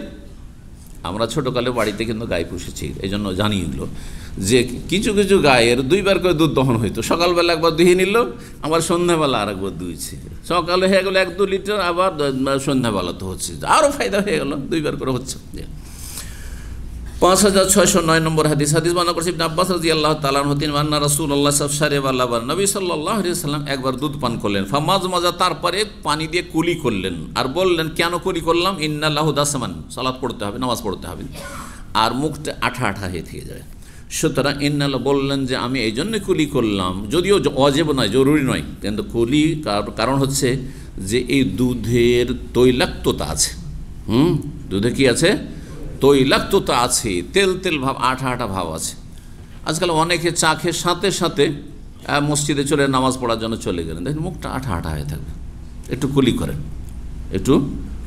করেন, চা বা কফি খেয়ে আপনি নামাজ শুরু করে দিলেন, আর একটু করে জিভা নাড়া দিতেই এই করতে আসেন, খুশু নষ্ট হচ্ছে। 5610 নম্বর হাদিস বর্ণনা করেছেন আনাস মালিক রাদিয়াল্লাহু তাআলা, তিনি বলেন রাসূলুল্লাহ সাল্লাল্লাহু আলাইহি ওয়াসাল্লাম বলেন, রফিয়াতু ইলা সিদরাতি, আমাকে উঠিয়ে নিয়ে যাওয়া হলো সিদরাতুল মুনতাহা।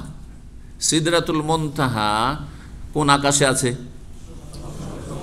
একজন সপ্তম বলা হয়েছে, যেহেতু হাদিস ষষ্ঠ আকাশ আর সপ্তম আকাশ 2 রকম আছে, শেকড় ষষ্ঠ আকাশে আর তার ডালপালা সপ্তম আকাশ, আল্লাহ তাআলা।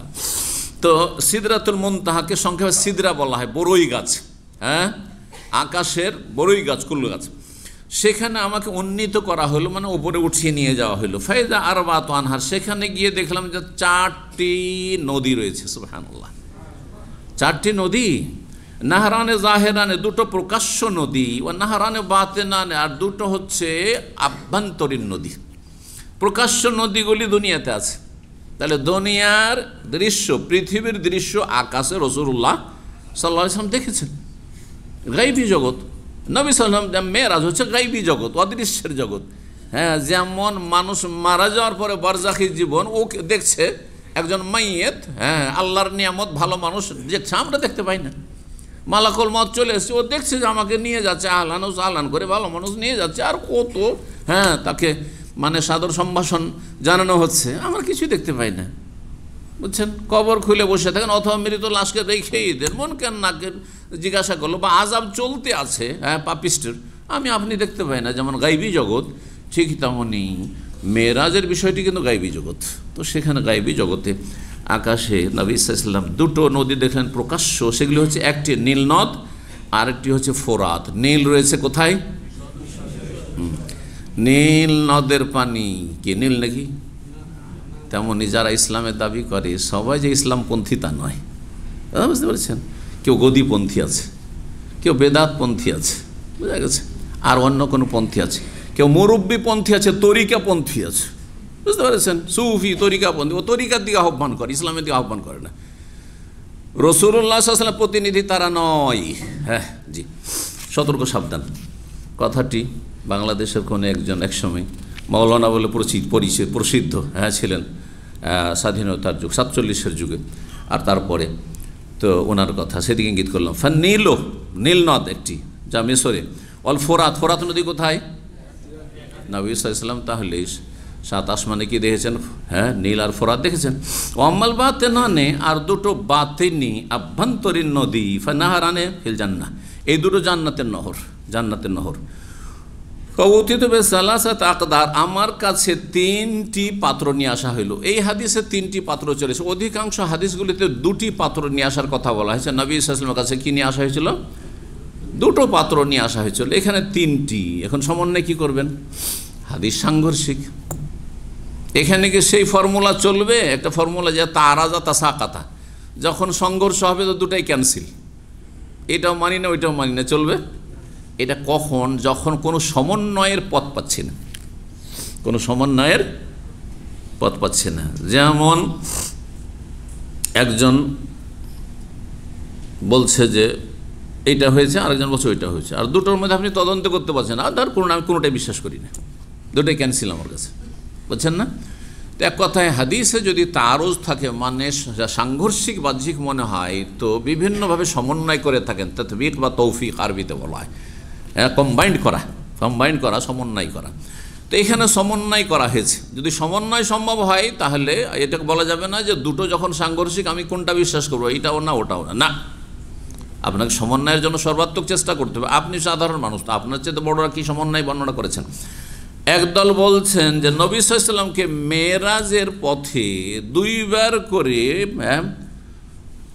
পান করার জন্য পেশ করা হয়েছে, একবার 2টি পাত্র দেওয়া হয়েছে, আর একবার 3টি পাত্র দেওয়া হয়েছে। তাহলে এটা একটা সমন্বয় হয়ে গেল, এটি একটি সমন্বয় হয়ে গেল। একবার 2টো দেওয়া হয়েছিল, তখন দেওয়া হয়েছিল দুধ আর মদ, আর একবার 3টি দেওয়া হয়েছিল দুধ, মদ আর মধু ছিল, এই হাদিসে যেমন এসেছে। আর এখানে কিন্তু যেভাবে বলা হচ্ছে মনে হচ্ছে এটা আকাশে হয়েছিল, আর যেটা দুই দেওয়া হয়েছিল সেটা হয়তো জমিনে দেওয়া হয়েছিল। জি, আল্লাহ তাআলা আলাম। এটা একটা সমন্বয়।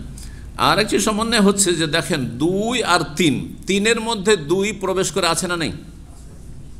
কেউ যদি বলে আমার কাছে 2 টাকা আছে, 200 টাকা আছে, আর তার 5 মিনিট পর বলছে আমার কাছে 300 টাকা আছে, বলছে আপনি মিথ্যা কথা কেন বলছেন?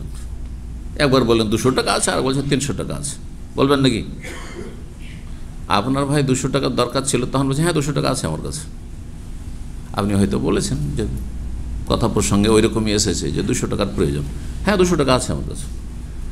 আর কোনো তার কিছুক্ষণ পরে অথবা যে কোনো সময় বলছে যে হ্যাঁ আমার কাছে 300 টাকা আছে। মিথ্যা না, কারণ 300-র মধ্যে 200 প্রবেশ করে আছে। জি, এই কথা বলা হয়েছে। তো মূলত 3টি দেওয়া হয়েছিল, কিন্তু বর্ণনাকারী সংক্ষেপ করে 2টির কথা বলেছেন, এটাও হইতে পারে। এগুলো সমন্বয় উলামায়ে কেরামদের।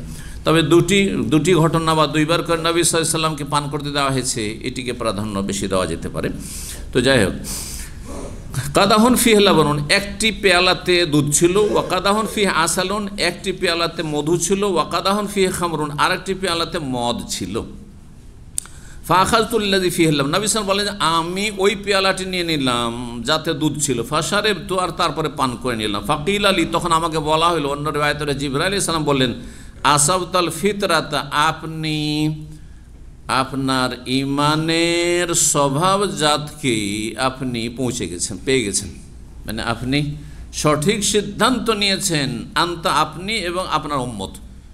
আর একটি রিওয়ায়াতে আর অতিরিক্ত রয়েছে যে ওয়ালাউ আখাজতাল খামরা, আপনি যদি মদের পেয়ালাটি নিতেন আর মদ পান করে নিতেন, তখন মদ হালাল ছিল, বললাম না, তখন হালাল ছিল। লাগাওয়াত উম্মাতুক, কিন্তু মদে যেহেতু খারাপ দিক অনেক বেশি রয়েছে, সেই জন্য আপনার উম্মত সবাই পথভ্রষ্ট হয়ে যেত।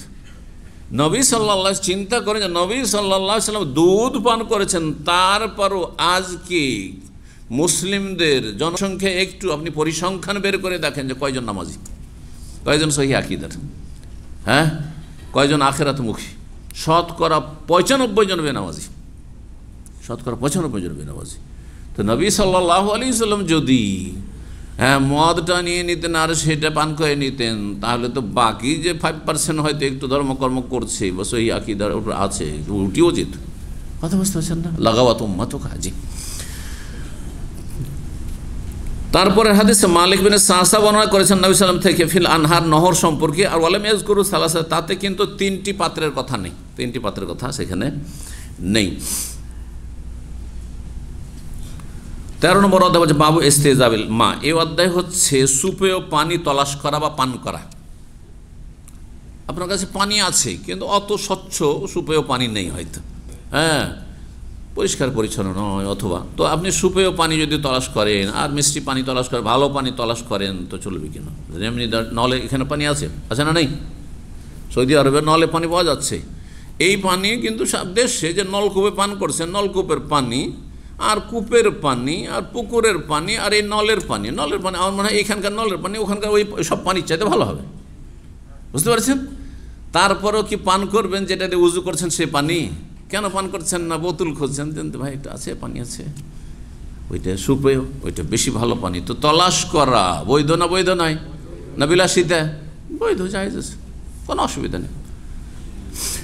5611 নম্বর হাদিস বর্ণনা করছেন ইসহাক বিন আব্দুল্লাহ আনাস মালিক রাদিয়াল্লাহু তাআলা আনহু, তিনি বলেন, কান আবু তালহা আকসারা আনসারিন বিল মদিনাতে মালান মিন নাখরিন। আবু তালহা আনসারি রাদিয়াল্লাহু তাআলা আনহু, যে আনাসের সৎ বাবা ছিলেন, তিনি মদিনায় খেজুর বাগানের মালিক হিসাবে সবচেয়ে বেশি খেজুর বাগানের মালিক, বড় মালিক ছিলেন, মানে বড় পয়সাওয়ালা ছিলেন, সম্পদশালী ছিলেন, অনেক খেজুরের বাগান ছিল তার। ওয়াকান আহাব্বা মালিহি ইলাইহি বাইরোহা, তার একটি খেজুর বাগান ছিল বাইরোহা নামক স্থানে, মদিনার বাইরে একদিকে। ওয়াইয়াশরাবু মিম্মা, বলছেন যে ওয়াকান না, একটি কাছেই ছিল, বলছেন যে ওয়াকান আহাব্বা মালিহি ইলাইহি বাইরোহা, একটি তার সম্পদ ছিল যেটি সবচেয়ে প্রিয়, সেটি বাইরোহা নামক স্থানে ছিল। ওয়াকানাত মুস্তাকবাল আল মসজিদ, সেটি মসজিদ নববীর সামনের দিকে ছিল। তার মসজিদ নববীর সামনে দিকে, কিবলার দিকে, যেদিকে মসজিদে বেলাল যে কোর্ট ফোর্ট বা বিল্ডিংগুলো বা হারামের চত্বর বাদ দিয়ে একটু এগিয়ে গেলে দেখবেন যে আপনার আজকাল ওভারব্রিজ আছে, তারপরে মসজিদে বেলাল বলে একটি মসজিদ আছে, তো ওই দিকটাই ছিল। ওয়াকানা রাসূলুল্লাহ ইয়াদখুলহা, রাসূলুল্লাহ সাল্লাল্লাহু আলাইহি ওয়াসাল্লাম সেখানে প্রবেশ করতেন, এই আবু তালহার বাগানে। ওয়াশরাবু মিম্মাইন ফিহা, এবার সেখানকার সুপেয় পানি পান করতেন, কারণ ওখানকার পানিটা ভালো, সুন্দর পানি, সেই জন্য সেখানকার স্বচ্ছ পানি পান করতেন। আনাস বলেন, ফালামা নাযালাত, যখন আয়াত নাযিল হইল, সূরা আলে ইমরান আয়াত নম্বর 92, লান তানালুল বিররা হাত্তা তুনফিকু মিম্মা তুহিব্বুন, তোমরা যথাযথ নেকি পাবে না যতক্ষণ পর্যন্ত তোমাদের প্রিয় বস্তু আল্লাহর রাস্তায় খরচ না করবে, দান না করবে। যেটা বেশি প্রিয় সেটা খরচ না করলে, সেটা দান খায়রাত না করলে যথাযথ নেকি পাবে না। নেকি পাবেন এমন কথা নেই, অর্থাৎ যদি আপনার খাওয়া দাওয়া শেষ হওয়ার পরে কিছু বেঁচে আছে আর কোনো গরিবকে দেন, তো নেকি পাবেন না? নেকি পাবেন, কিন্তু যদি আগে থেকে দেখছেন একটা গরিব আছে, তো ওর জন্য আমি বেশি করে কিনে নিই, হ্যাঁ, আর তারপরে কিনে নিয়ে আর ওকে একটা দিলাম, আমিও খেলাম, বা ওকে কিছু দিন আমি খেলাম, তো এটা বেশি নেকি। যা আপনি খাচ্ছেন সেটাই খাওয়াচ্ছেন, আর আগে থেকে প্রস্তুতি নিচ্ছেন যে আমি খাওয়াবো, তাহলে এতে যথাযথ নেকি রয়েছে। আর যেটা বেঁচে গেল, খাওয়া দাওয়ার পরে কিছু বেঁচে গেল, আচ্ছা ভাই বেঁচে গেল, তো এটা ফেলে দেওয়ার চাইতে দেখি নিচে দেখি ওই ক্লিনার ভাইদেরকে কাউকে দেখি, বা নিচে কোনো গরিব দুঃখী দেখি, ওকে খাওয়াই দেবো, নেকি পাবেন, কিন্তু ওই রকম নেকি পাবেন না। আমাদের দেশের মহিলারাকে দেখতাম, আল্লাহ হেদায়েত করে, এদের চিন্তা চেতনা খুবই সংকীর্ণ ছিল।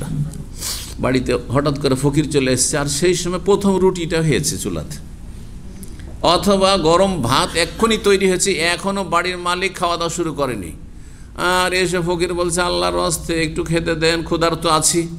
হ্যাঁ, তোমাকে এখনই খেতে দেবে, বাড়ির মালিককে খাওয়ায়নি, ছেলেদেরকে খাওয়ায়নি, কাউকে খাওয়ায় তারপরে আসবে।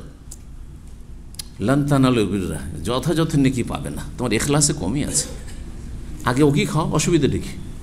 বুঝতে পারছেন? প্রথম রুটি উঠেছে, সেই জন্য আপনার ছেলেকে খাওয়াইতে হবে, আপনার স্বামীকে খাওয়াইতে হবে না, মোটেই না। আগে আমরা খেয়ে নিই, তারপরে দিচ্ছি গরিবকে।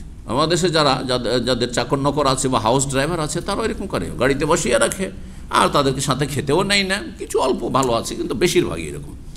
আর তারপরে তাকে বসাইলো, ওই নিচে বসায়, অথবা খাওয়া দাওয়া হইলো, এই দেখতো রে ড্রাইভারটা খেয়েছে কিনা দেখতো, খোঁজ নেই তো।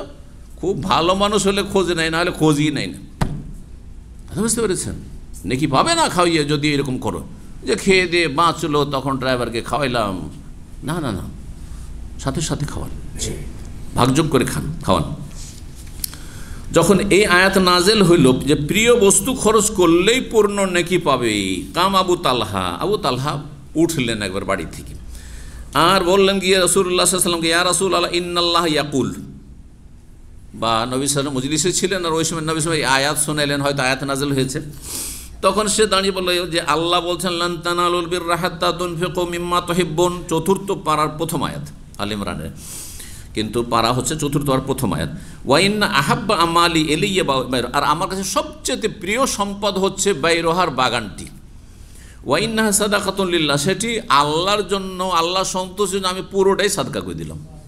আল্লাহ, চিন্তা করুন, একটি গাছ নয় যে আম বাগান আছে, একটা গাছ দিয়ে দিলাম, আমি ওয়াকফ করে দিলাম গ্রামবাসীর জন্য, গরিবদের জন্য, এমন নয়। গোটা বাগান, আর সবচেয়ে ভালো বাগানটি, দামি বাগানটি, ওইটি আল্লাহ রাস্তায় দান করে দিলাম আমি। দান মানে কীরকম? একবারে ওয়াকফ, যে গরিব মিসকিন যেখানে ইচ্ছা সেখানে আপনি এটাকে ব্যয় করেন। আল্লাহু আকবার। আরজু বিররাহা ওয়া যুখরাহা, আমি আশা করছি এর নেকির এবং এর সঞ্চয়, এটি আখিরাতের পাথর হিসাবে সঞ্চয় করে রাখতে চাইছি, জমা করে রাখতে চাইছি ইনদাল্লাহ, আল্লাহর নিকটে। ফাযাহিয়া রাসূল হাইসু আরাকাল্লাহ, আল্লাহ আপনাকে যেখানে খরচ করলে ভালো হয় আপনি মনে করেন সেই জায়গাতে আপনি খরচ করেন, যেখানে ইচ্ছা। আপনি কাকে খাওয়াবেন, হ্যাঁ কাকে দেবেন, ওটা আপনার ইচ্ছা। আল্লাহু আকবার। আল্লাহ সন্তুষ্টি এবং রাসূলুল্লাহ সাল্লাল্লাহু আলাইহি ওয়াসাল্লামকে নিজের জীবন চাইতে প্রাধান্য দেয়। এই নয় যে ইয়া রাসূলুল্লাহ আমি দান করছি, কিন্তু এই মসজিদে দান করব, আমি এই মাদ্রাসায় দান করব, এই অমুক জায়গায় দান করব, অন্য জায়গায় দেবো না। না, আমার সব কিছু যে এখানে আপনি ভালো মনে সেখানে খরচ করেন আপনি। আল্লাহু আকবার। ফাকালা রাসূলুল্লাহ সাল্লাল্লাহু আলাইহি বলছেন বাখিন বাখিন, অন্য রিওয়ায়াতে রয়েছে কয়েকবার করে দিয়েছে, বা বাখ বাখ দুই রকম বলে। যেমন আমরা বলি শাবাশ শাবাশ, বেশ বেশ, হ্যাঁ শাবাশ বা বেশ, বেশ বলি না, বেশ মানে খুব ভালো, তো খুব ভালো বলেন, বেশ বলেন, শাবাশ শাবাশ। জি, যালিকা মালুন রায়েহুন আও রাবেহুন, বর্ণনাকারী সন্দেহ হচ্ছে রায়েহুন বলেছেন না রাবেহুন, কারণ নবী সাল্লাল্লাহু আলাইহি ওয়াসাল্লাম সাহাবায়ে কেরামদের আমলে নোক্তা ছিল না, যেমন জের জবর হরকত ছিল না, তেমনি নোক্তা, বাইয়ের নিচে এক নোক্তা, তায়ের ওপরে দুই নোক্তা, সায়ের ওপরে তিন নোক্তা, জিমের পেটে হায়ে নেই খায়ে আছে, এমনটা কিচ্ছু ছিল না। তাহলে কেমন করে বুঝবেন যে এইটাকে রব্বানা জালাম না পড়বো না তালাম না পড়বো? হ্যাঁ, মাতৃভাষা পড়া যায়, মাতৃভাষা পড়া যায়। আচ্ছা, আমার সামনে যদি বাংলা লেখা আসে, আর যদি কোথাও আকার এখানে ভুল থাকে তো আমি ঠিক করে নিতে পারবো না? ওই রকমই, হ্যাঁ, আকারের জায়গায় ধরো ঋষি দিয়ে দিয়েছে, হ্যাঁ একার দিয়ে দিয়েছে, না ভুল লেখা আছে, এভাবে হবে, বুঝছেন না?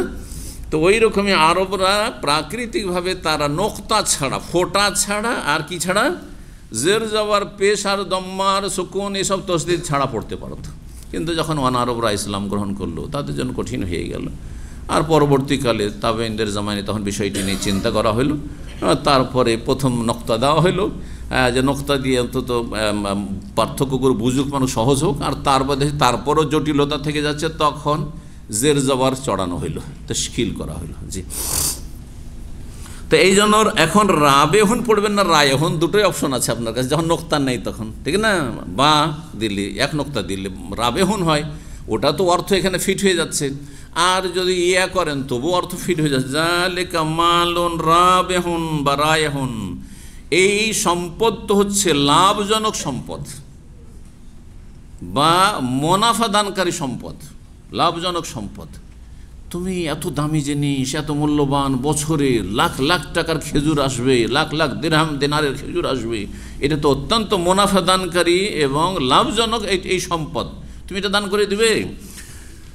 শেখ আব্দুল্লাহ বর্ণনাকারী রয়েছেন যে ইমাম বুখারী ওস্তাদ, তার সন্দেহ হয়েছে রায়হুন না রাবিহুন। ওয়াকাদ সামি'তু মা কুলতা, হ্যাঁ বলছেন যে আমি আবু তালহা বলছেন যে আমি শুনলাম যা কিছু আপনি বললেন, মানে আয়াত শুনে ওয়াইন্নি আর আনতা জাল না। ওকাদ সামি'তু মা কুলতা, রাসূলুল্লাহ সাল্লাল্লাহু আলাইহি ওয়াসাল্লাম তাকে বলে তোমার কথা শুনলাম যে ঠিক আছে তুমি সাদকা করে দিবে, ঠিক আছে, কিন্তু সাদকা এইভাবে না করে তুমি এক কাজ করো, তোমার নিকট আত্মীয়রা তার অভাবী, আল্লাহ তোমাকে ধন দৌলত দিয়েছেন কিন্তু তোমার আত্মীয় বংশধর তোমার অভাবী হয়ে আছে, তাদের জন্য এটিকে অক্ষ করে দাও। অক্ষ বুঝেন তো? হ্যাঁ, যে আপনি কিছু জমি জায়গা অথবা বাগান কি করলেন, এটি আমি আল্লাহর রাস্তায় অক্ষ করলাম, আমার বংশের লোকেরা কিয়ামত পর্যন্ত খেতে থাকবে, কেউ বিক্রি করতে পারবে না, আমার সাদকা জারিয়া চলতে থাকবে, এই অক্ষ বলা হয়। তো নবী সাল্লাল্লাহু আলাইহি ওয়াসাল্লাম তো মাকুলতা, তুমি যা বললে তা আমি শুনলাম, মানে তোমার এই যে প্রস্তাব বা এই কথা যে এটা আল্লাহর রাস্তায় আমি সাদকা করে দিচ্ছি, আর আপনি যেখানে ইচ্ছা খরচ করেন। ওয়াইন্নি, আর আমার মত হচ্ছে আনতাজ আল্লাহ ফিল আকরাবিন, তোমার নিকট আত্মীয়দের জন্য এটিকে অফ করে দাও, যে তোমার নিকট আত্মীয় গরিবরা এটা ভোগ করতে থাকে। ফাকাল আবু তালহা, কারণ নিকট আত্মীয়কে যদি দান করেন বা খাওয়ান তাহলে দুই নেকি পাবেন, মানে ডবল পাবেন। একটা হচ্ছে সাদাকার নেকি, আরেকটি হচ্ছে সেলাতুল আরহাম, আত্মীয়তার সুসম্পর্ক বহাল রাখার, অটুট রাখার নেকি। জি, কিন্তু আত্মীয় আল্লাহর দুশমন যেন না হয়, নাস্তিক না হয়, মুশরিক না হয়, হ্যাঁ বেদিন না হয়, আর আপনার কোরআন সুন্নাহর দুশমন না হয়, সহি তৌহিদ সুন্নাতের কথা বলে গায়ের জ্বালা, আপনি তৌহিদ সুন্নাতের কথা বলছেন আর ওরা আপনাকে কোণঠাসা করছে, আর আত্মীয়কে খাওয়াবেন, বেদিন বেনামাজি এক ওয়াক্ত নামাজ পড়েন, এমন যেন না হয়। এই জন্য বলি আত্মীয়দেরকে যদি বেনামাজি হয় দেবেন শর্ত লাগিয়ে। কথা বলছেন, আত্মীয় গরিব আছে নামাজ পড়ে না, আমি করি, যদি কাউকে দিয়ে যাকাত, আমি বলি শর্ত আছে, তোমাকে নামাজি হইতে, নামাজ পড়তে হবে, তো ওয়াদা করো তো ঠিক আছে, আর যদি বলো যে না নামাজ পড়বো না তাহলে ঠিক আছে, বেনামাজিকে যারা দেয় তার কাছ থেকে নিয়ে নাও। কথা বোঝা গেছে? ধার দেওয়ার ক্ষেত্রে যে ভাইরা ধার দিচ্ছেন এতটুকু করেন, আপনার কাছে নামাজি বেনামাজি কেন সমান হবে? সহি আকিদা বদ আকিদা কেন সমান হবে? তুমি আগে দিন ইসলাম শিখো ভালো করে, হ্যাঁ এই শর্তে আমি তোমাকে দান খায়রাত করবো, সৌদি আরব নিয়ে আসবো, কিন্তু আগে নামাজি হও। বেনামাজিকে সৌদি আরব নিয়ে আসা জায়েজ নয়, জজিরাতুল আরবে কাফের মুশরিককে নিয়ে আসা এটা চলবে না আপনার জন্য। সরকার যদি বৃহৎ স্বার্থ মনে করে সেটা করতে পারে, কিন্তু আমার কি স্বার্থ আছে? হ্যাঁ, যে মোবারক জায়গা তুমি খারাপ লোককে নিয়ে আসবো, হ্যাঁ নাস্তিক বেদিনকে নিয়ে আসবো, মুশরিক, হ্যাঁ মাজার পূজারীকে নিয়ে আসবো, এই দেশ তাওহীদ সুন্নাতের দেশ, এখানে কেন সে শিরকি আকীদা রাখবে কেউ? জি, আল্লাহ বুঝার তৌফিক দান করুন। তো আফআলু ইয়া রাসূলুল্লাহ, আবু তালহা বলেন ঠিক আছে আমি তাই করছি, তাহলে আত্মীয় স্বজনদের জন্য এটাকে অফ করে দিচ্ছি। ফাকাসাম আবু তালহা, তখন আবু তালহা রাদিয়াল্লাহু তাআলা আনহু সেটিকে ভাগ বন্টন করে ওয়াকফ করে দেন ফি আকারিবি, তার আত্মীয় স্বজনদের মাঝে, ওয়াফি বানি আম্মিহি, তার চাচাতো ভাইদের মাঝে। 14 নম্বর অধ্যায় বাবু শরবিল্লাহ বিল মা, এই অধ্যায় হচ্ছে পানি মিশিয়ে দুধ পান করা। পানি মিশিয়ে দুধ পান করা জায়েজ না না জায়েজ? জায়েজ। অনেক সময় নাড়ি দুর্বল থাকলে, হ্যাঁ লিভার ফাংশন দুর্বল থাকলে আপনি খাঁটি দুধ পান করতে, গাঢ় দুধ পান করতে পারবেন না, ক্ষতি করে দেবে, কিন্তু ওতে পানি মিশিয়ে দিলে ক্ষতিটা করে না। অথবা কখনো অভাব আছে, অল্প আছে, তাহলে কী করবেন?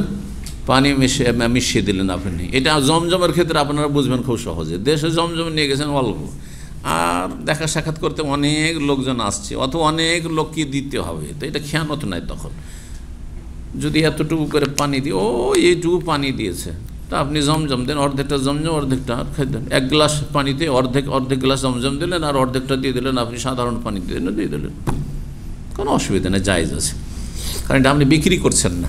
কিন্তু যখন বিক্রি করবেন তখন চলবে? বিক্রি করবেন তো ভেজাল চলবে? দুধ বিক্রি করছে, যে দুধ তো কম, তো এক কাজ করি পানি মিশিয়ে দুধ বিক্রি করি। যেমন দুধ বেকেরে তারা অধিকাংশ রুজি হারাম আজকালকার জমানায়, রাগ করবেন না যারা দুধের ব্যবসা করছে, অধিকাংশ দেশের কথা বলছি, খাঁটি দুধ পাওয়াই মুশকিল, খাঁটি দুধ পাওয়াই মুশকিল। আচ্ছা, ওর চাইতে বেশি মুশকিল হচ্ছে খাঁটি মধু পাওয়া। খাঁটি মধু পাওয়া, এক মাদ্রাসায় আমি শিক্ষকতা করতাম এখানে আসার আগে। এখানে তো এসেছি 99 শুরু দিকে, তো আমি 97, 98 বা 96, 97, 98 3 বছর ছিলাম। তো ওখানে একদিন মধু বিক্রেতা এসে মধু বিক্রি করত। তো মাদ্রাসা পরিচালক শেখ আব্দুল মতিন সালাফি রাহিমাহুল্লাহ তাআলা আমার বড় সম্বন্ধী, উনি আর আমি আছি। তো ওই লোক সম্ভবত হিন্দু অথবা মুসলিম, কোনো চেহারা দেখে বোঝাও যায় না। তো যা বিক্রি করতে এসছে সেই মধু বিক্রেতা, আর মধু খুবই সস্তা বলছে, অল্প চিপ রেট, ঠিক মনে নেই, অনেক আগের কথা, যেহেতু 28-30 বছর হয়ে যাচ্ছে।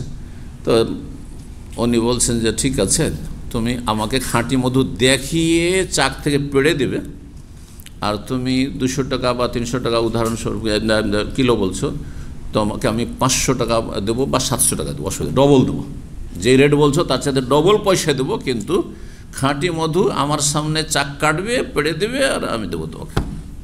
রাজি করতে পারিনি আমরা, কথা বলছেন না? এর কিছু ভিক্ষুক আছে, ভিক্ষার পেশা করে, আপনার সন্দেহ লাগছে, আর একেবারে সুঠাম আর সবল হয়ে আছে। এইখানে দেখবেন আমি ওমান থেকে এসেছিলাম, তা আমি ওই থেকে কাতার থেকে এসেছিলাম, টাকা পয়সা সব শেষ হয়ে গেছে, চুরি হয়ে গেছে, আর তেলের পয়সা নেই, খাওয়ার পয়সা নেই, এরকম করে অনেক সময়। চলো তোমাকে চাকরিতে লাগিয়ে দিচ্ছি। আমি এরকম অনেক ফকিরকে আমি পরীক্ষা করেছি। অনেক ফকির ভিক্ষা করতে আসছে, আমার যে ভিক্ষা করছো ঠিক আছে, তোমার জন্য চাকরির ব্যবস্থা করছি, উধাও ও চাকরি করবে না, কারণ ওর এই হারাম এই পেশাতে তার বদ অভ্যাস হয়ে গেছে, হারাম খেয়ে তার ফিতরাত প্রকৃতি খারাপ হয়ে গেছে। আল্লাহ হিদায়াত দান করুন। তো বলছিলাম হাদিস, পানি মিশিয়ে দুধ পান করতে পারেন কিন্তু বিক্রি করতে পারেন না। মধুতে আমরা পানি মিশিয়ে আমরা চায়ের মধ্যে করে খাচ্ছি, আদা মিশিয়ে খাচ্ছি, কিন্তু বিক্রি করতে পারি না, বিক্রি করা যাবে না।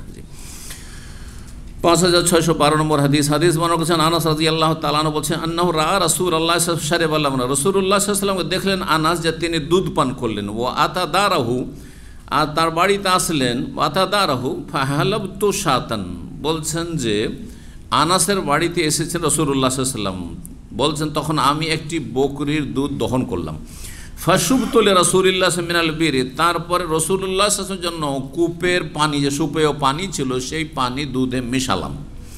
ফাতানাওয়ালাল কাদহা, তারপরে পেয়ালাটি নিলেন।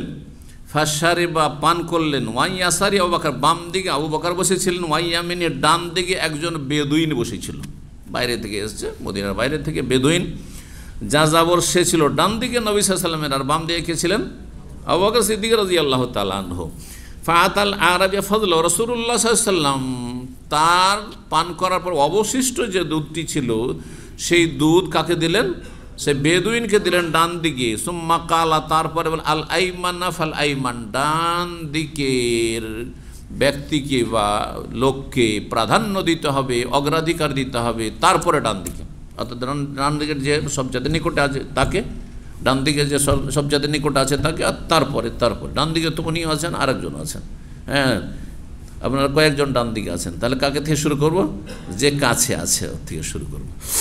আপনার একটা খারাপ একটা অভ্যাস আছে আমাদের বাঙালি সমাজে, কারণ আমি খাবার উঠিয়ে দিতে গিয়ে আমি মাঝে মধ্যে দেখি, যেমনই ডান দিকের লোককে দিলাম, আমি প্রথমখানে একটু উঠিয়ে দিই, যেমনই দিলাম করলো কি, ওইটাকে পাচার করা শুরু করলো, ওকে দিয়ে দিল। তখন ও দেখছে আমাকে দিল, তো আমার জন্য রাখা তো উচিত নয়, তখন তার বাম দিকে দিল, তারপরে দিল, তো এখানে ঘুরে চলে আসলো। এটা জায়েজ না? মোটেই ঠিক নয়। এটা করছেন না? অনেকে কিন্তু এরকমটা করছেন, বেশি ভদ্রতা দেখে দিকে নাজায়েজ কাজ করছেন। আরে ভাই, আপনাকে ডান দিকে, তখন আমি বললাম, এই গত কয়েকদিন আগের ঘটনা, যে আপনাকে দেওয়ার মানে কি? তাহলে এত কষ্ট দেওয়া আমার উদ্দেশ্য যে এই সবটি ঘুরুক, সবার হাতে যাক, তারপরে এখানে আসবো। তাবারক দিচ্ছেন নাকি আপনার? হ্যাঁ, না, তাহলে আমি এখানে দিয়ে দিতাম, আপনাকে দিলাম, আপনি খাওয়া শুরু করেন, অথবা আপনি নিয়ে বসেন। যদি মনে করেন যে আমাদের দেশে আবার একটা ট্রেডিশন, সবাইকে যতক্ষণ না দেওয়া হবে খেতে শুরু করবে না। আবার তার অতি ভক্তি যদি থাকে, হুজুরে কেবলা যতক্ষণ না শুরু করে ততক্ষণ শুরুই করবেন না, আগে কেবলা শুরু করবে, তারপরে ওরা শুরু করবে। আস্তাগফিরুল্লাহ। জি, 5613 নম্বর হাদিস বর্ণনা করেছেন জাবের বিন আব্দুল্লাহ রাদিয়াল্লাহু তাআলা আনহু, বলছেন আন্না রাসূলুল্লাহ দাখালা আলা রাজুলিন মিন আনসার, রাসূলুল্লাহ সাল্লাল্লাহু আলাইহি ওয়াসাল্লাম আনসারি জনৈক ব্যক্তির বাড়িতে প্রবেশ করলেন, মাহু সাহেব, তার সাথে তার এক সঙ্গী ছিলেন, সঙ্গী আবু বকর সিদ্দিক, অন্য হাদিসে রয়েছে। ফাকাল আল্লাহ নবী সাল্লাম, নবী সাল্লাম বললেন, ইনকানা ইনদাকা মাউন বা তাহাজিল লাইলা ফি শান্নাতিন ওয়া ইল্লা কারানা, তোমার কাছে যদি এমন কোনো পানি থাকে, সুপেয় পানি, যেটি গত রাত থেকে তোমার মশকে রাখা ছিল, মশকে পানি, সেটা দীর্ঘ সময় ধরে রাখা যদি থাকে তাহলে ঠান্ডা থাকবে। সাথে সাথে যদি কোথাও থেকে পানি ওঠানো হয় তাহলে কী হবে, একটু গরম হয়ে থাকবে হয়তো। হ্যাঁ, আর ঠান্ডা পানি তখন প্রয়োজন গরমের সময়। আজকালকার এই ঠান্ডা, ফ্রিজের ঠান্ডা পানি এইটা ক্ষতি, অনেকের জন্য এসিতে রাখা ঠান্ডা পানি ক্ষতি। জি, বিশেষ করে আমি অভ্যাস করি না, আমার রুমের বাইরে পানি রাখি, রুমে পানি থাকলে সেটা আমি খাই না। আর ফ্রিজে পানি রাখা তো আমি মমনু করে দিয়েছি। কথা বুঝতে পারছেন? যারা ফ্রিজের পানি ছাড়া খেতে পারেন না তারা সুস্থ থাকেন না। এই গরমের দিনে আরব দেশে ফ্রিজের পানি খাওয়াইতে হবে, না হলে খেতে পারবেন না। এই বদ অভ্যাস অনেকের আছে, আরবদের মতোই, আরবদের সিংহভাগ এরকম করে। এই জন্য এই সব লোকেরা ফ্যাট বেশি, সুস্থ থাকে না, বিভিন্ন রোগে আক্রান্ত। নর্মাল পানি খান, আমাদেরকে গলাটা ভালো রাখতে হয়, না হলে আমি যেমন কালকে অবস্থা ছিল, তো আলহামদুলিল্লাহ, হ্যাঁ, গরম, সবসময় গরম পানি, এখনও গরম করে আমি অফিস থেকেও গরম করে, হিটারে গরম করে পানি খাই। তো না হলে নর্মাল একবারে সাধারণ জায়গায়, বাইরের এসি রুমেরও পানি না। তো হাদিস কি রয়েছে, তখনকার যুগে একটু ঠান্ডা পানির প্রয়োজন ছিল, রোদ গরম। তো তোমার কাছে যদি এমন কোনো পানি থাকে যেটি গত রাত থেকে কিসে রয়েছে, মশকে রয়েছে, তাহলে দাও। আর যদি না থাকে ওয়াইল্লা কারানা, আর যদি না থাকে তাহলে আমরা নিজেরা পানি পান করব, নিজের অঞ্জলি দিয়ে, কোত্থেকে, যেখানে পানি আছে সেখান থেকে। কাল ওয়ারাজুল ইউহাউল মাফি হায়াত, ওই ব্যক্তি সেই সময় তার বাগানে পানি দিচ্ছিল, পানি সেচ করছিল, বাগানে পানি দেওয়া লাগে, তো পানি দিচ্ছিল। ফাকাল রাজুল ইয়া রাসূলুল্লাহ, ওই ব্যক্তি বলে, হে আল্লাহর রাসূল, ইনদিম মাউন বায়তুন, আমার কাছে গত রাতের পানি আছে, গত রাত থেকে পানি রাখা আছে। ছোটোকালে, জানি না আপনাদের মনে আছে কি না, আমরা মাটির কলসে পানি রাখতাম, আর বেশ ঠান্ডা থাকতো। গ্রামাঞ্চলে, গ্রামের বাড়িতে মাটির কলসে পানি থাকতো, আর এমনি বাইরের পানি চাইতে মাটির কলসে পানি কি থাকতো, ঠান্ডা ঠান্ডা পানি। তৃপ্তির জন্য কি ঠান্ডা পানিটা ওই কলস থেকে পানি, কলসি থেকে পানি খেতাম। তো বলছেন, ফান্তালিক আল আরিশে, নবী সাল্লাল্লাহু আলাইহি সাল্লামকে ওই আনসারি বললেন যে, ইয়া রাসূলুল্লাহ, আপনি কুটিরে চলুন। বাগানে ছোট্ট একটি ঘর করা থাকে, যেখানে আপনার, আমাদের অঞ্চল, বিভিন্ন ভাষা, বিভিন্ন অঞ্চল রয়েছে, জানি না আপনারা কি বলেন, হ্যাঁ, কাচারি, কেউ বলে ছাপড়া, বলে ছাপড়া তৈরি করে রেখেছে, আবার কেউ আর কিছু বলে, বিভিন্ন ভাষাগুলি রয়েছে। তো আরিশ, যেখানে একটু ছাউনি করা আছে এক কথায়। তো আপনি চলুন কুটিরে, আর বসুন, আমি পানি নিয়ে আসছি। কালা ফান্তালাকা বেহমা, আর তারপরে দুইজন চললেন, দুজনকে নিয়ে, ফাসাকা বা ফিকাদাহেন, এক পেয়ালাতে ঢাললেন। সুম্মা হালাবা আলিমিন দাজেনিল্লাহ, তারপরে বকরির দুধ তাতে ঢেলে দিলেন, পানির সাথে কী করলেন, বকরির দুধ মিশিয়ে দিলেন। আজকাল লাবান, অনেকে লাবানের সাথে 7 আপ মিশিয়ে খাচ্ছেন, পয়সা আছে সেই জন্য 7 আপ খাচ্ছেন। তো পানি মিশিয়ে, লাবান, গাঢ় লাবান, অনেকে গাঢ় লাবান খেতে চান না, তখন কী করেন, পানি মিশিয়ে দেন, ঠিক আছে। তো বললেন যে তাতে দুধ ঢেলে দিলেন ওই ব্যক্তি। ফাশারিবা রাসূলুল্লাহ পান করলেন। সুম্মা শারিবা রাজুল, তারপর ওই ব্যক্তিও পান করলেন, আল্লাযী যা, ওই ব্যক্তিও পান করলেন যিনি নবী সাল্লাল্লাহু আলাইহি ওয়াসাল্লামের সাথে এসেছিলেন, অর্থাৎ আবু বকরও পান করলেন। 15 নম্বর অধ্যায়, বাবু শারাবিল হালওয়া ওয়াল আসাল, এই অধ্যায় হচ্ছে মিষ্টি জাতীয় কোনো কিছু বা মিষ্টান্ন আর মধু পান করা। মিষ্টি যদি তরল হয়, হ্যাঁ, রস, ধরেন জুস বা কিছু, তো সেটি পান করা হয়। খাদ্য যেমন মিষ্টি হয়, তেমনই তরল হলে সেটি পানীয় হয়। ইমাম জোহরি বলছেন, লা ইয়াহিল্লু শুরবু বাউলিন নাস, মানুষের পেশাব পান করা হালাল নয়। লে সিদ্দাতিন তানজিলু, যতই আর্থিক সংকট বা পানির সংকট থাক না কেন, পানির যতই অভাব থাক না কেন, মানুষের পেশাব পান করা জায়েজ নয়। মানুষের পেশাব, গবাদি পশুর পেশাব চাইতে খারাপ। এটা বুঝেন না? মানুষের পেশাব, মানুষকে আল্লাহ ভালো ভালো খাবার যেমন দিয়েছেন, তো পেশাব পায়খানার গন্ধ, আপনার গোবর আর পায়খানা কত পার্থক্য, তাই না? ঠিক ওইরকম মানুষের পেশাব আর গরু ছাগলের পেশায় পার্থক্য রয়েছে। তো যতই মানুষের সংকট থাকে না কেন, পিপাসায় একেবারে মরমর অবস্থা, তারপরে কোনো মানুষের পেশাব পান করা জায়েজ নয়। লিআন্নাহু রিজসুন, কারণ এটি হচ্ছে ঘৃণিত, ঘৃণ্য, নাপাক। আর আল্লাহ বলছেন সূরা মায়েদা আয়াত নম্বর 5, ওহিল্লা লাকুমুত তাইয়্যিবা, তোমাদের জন্য পাক পবিত্র বস্তুকে হালাল করা হয়েছে। ইবনে মাসউদ রাদিয়াল্লাহু তাআলা আনহু বলেছেন ফিস সাকারে, নেশাজাত দ্রব্য সম্পর্কে, নেশাজাত দ্রব্য যাতে নেশা আছে, মাদক দ্রব্য যাতে মদ বা অ্যালকোহল আছে। ইন্নাল্লাহা লাম ইয়াজাল শিফাকুম ফি মা হারামা আলাইকুম, যা কিছু আল্লাহ হারাম করে তাতে তোমাদের রোগের আরোগ্য নেই। অনেকে মনে করে যে অ্যালকোহলিক এসব আপনার ঔষধে, মেডিসিনে এগুলোতে আরোগ্য আছে না। আপনার কাছে আলহামদুলিল্লাহ বিকল্প মেলা আছে। সুতরাং অ্যালকোহলের পরিমাণ যদি বেশি থাকে, সামান্য 1-2% যদি থাকে, তো আলেমরা বলেছেন যে হালকা অসুবিধা নেই, বিশেষ করে হোমিও ওষুধের ক্ষেত্রে বিষয়টি। আর যদি বেশি থাকে তাহলে জায়েজ নয়। এরকমই ক্রিমের ক্ষেত্রে, যেগুলো কাফের দেশ থেকে ক্রিম আসছে সেগুলোর ক্ষেত্রে যদি এমনটা থাকে যে তাতে আপনার হারাম বস্তুর পরিমাণ রয়েছে, তাহলে তাতে কোনো আপনার ফায়দা নেই। সেটা ক্রিম হোক অথবা আপনার মলম, অয়েন্টমেন্ট হোক অথবা আর কিছু পানীয় হোক। 5614 নম্বর হাদিস, মা আয়েশা রাদিয়াল্লাহু তাআলা আনহা বলছেন যে কানান নবী ইউজিবুল হালওয়া ওয়াল আসাল, নবী সাল্লাল্লাহু আলাইহি ওয়াসাল্লামকে মিষ্টান্ন এবং মধু পছন্দ লাগত। মিষ্টি জাতীয় জিনিস পছন্দ করতেন। আর প্রাকৃতিক মিষ্টি বেশি ভালো। মিষ্টির মধ্যে আপনার মধু ছাড়া আর কি, খেজুর, কিশমিশ, এই ধরনের যেগুলো রয়েছে। 16 নম্বর অধ্যায় হচ্ছে বাবু শরবে কায়েম, এই অধ্যায় হচ্ছে দাঁড়িয়ে পানি পান করা। 5615 নম্বর হাদিস বর্ণনা করেছেন আলী রাদিয়াল্লাহু তাআলা আনহু, বলছেন যে নবী সাল্লাল্লাহু কি বলছেন যে আতা আলী রাদিয়াল্লাহু আনহু আলা বাবির রাহবা, আলী রাদিয়াল্লাহু তাআলা আনহু বাবুর রাহবাত আছে, কুফায় মসজিদের চত্বরে একটি দরজা ছিল। মসজিদের একটা চত্বর, খোলা জায়গা, আর তারপরে একটি দরজা মানে গেট ছিল, ফাটক। সেখানে আসলেন আর পানি নিয়ে আসলেন, ফাশারে বা কায়েমান, আর দাঁড়িয়ে পান করলেন। কে? আলী রাদিয়াল্লাহু। কুফাতে কেন? কে বলবেন? কুফাতে কেন? আলী রাদিয়াল্লাহু তাআলা আনহু তার খেলাফত আমলে কুফায় হিজরত করে চলে গেছিলেন এবং রাজধানী মদিনার জায়গায় কুফাকে তিনি বাছাই করেছিলেন। দেখলেন যে কুফা শহরে এরাকে তার ভক্তকুল বা তার অনুসারী যারা ভালোবাসত তাদের সংখ্যা বেশি ছিল। সেই জন্য চলে গেছিলেন। কারণ মানুষ নিজের পায়ের তলায় মাটি না থাকলে, অথবা যেখানে পায়ের তলায় মজবুত মাটি আছে সেখানে মানুষ দাঁড়াবার চেষ্টা করবে। তো তিনি চলে গেছিলেন। ওলামায়ে কেরাম বলেছেন যে মদিনা ছেড়ে আলী রাদিয়াল্লাহু তাআলা আনহুর চলে যাওয়াটাও একটা ক্ষতির কারণ। মদিনা রাজধানী ছিল, দারুল ইসলাম ছিল, সেখান থেকে তার এই ইজতিহাদে তার এটা ভুল সিদ্ধান্ত হয়েছে।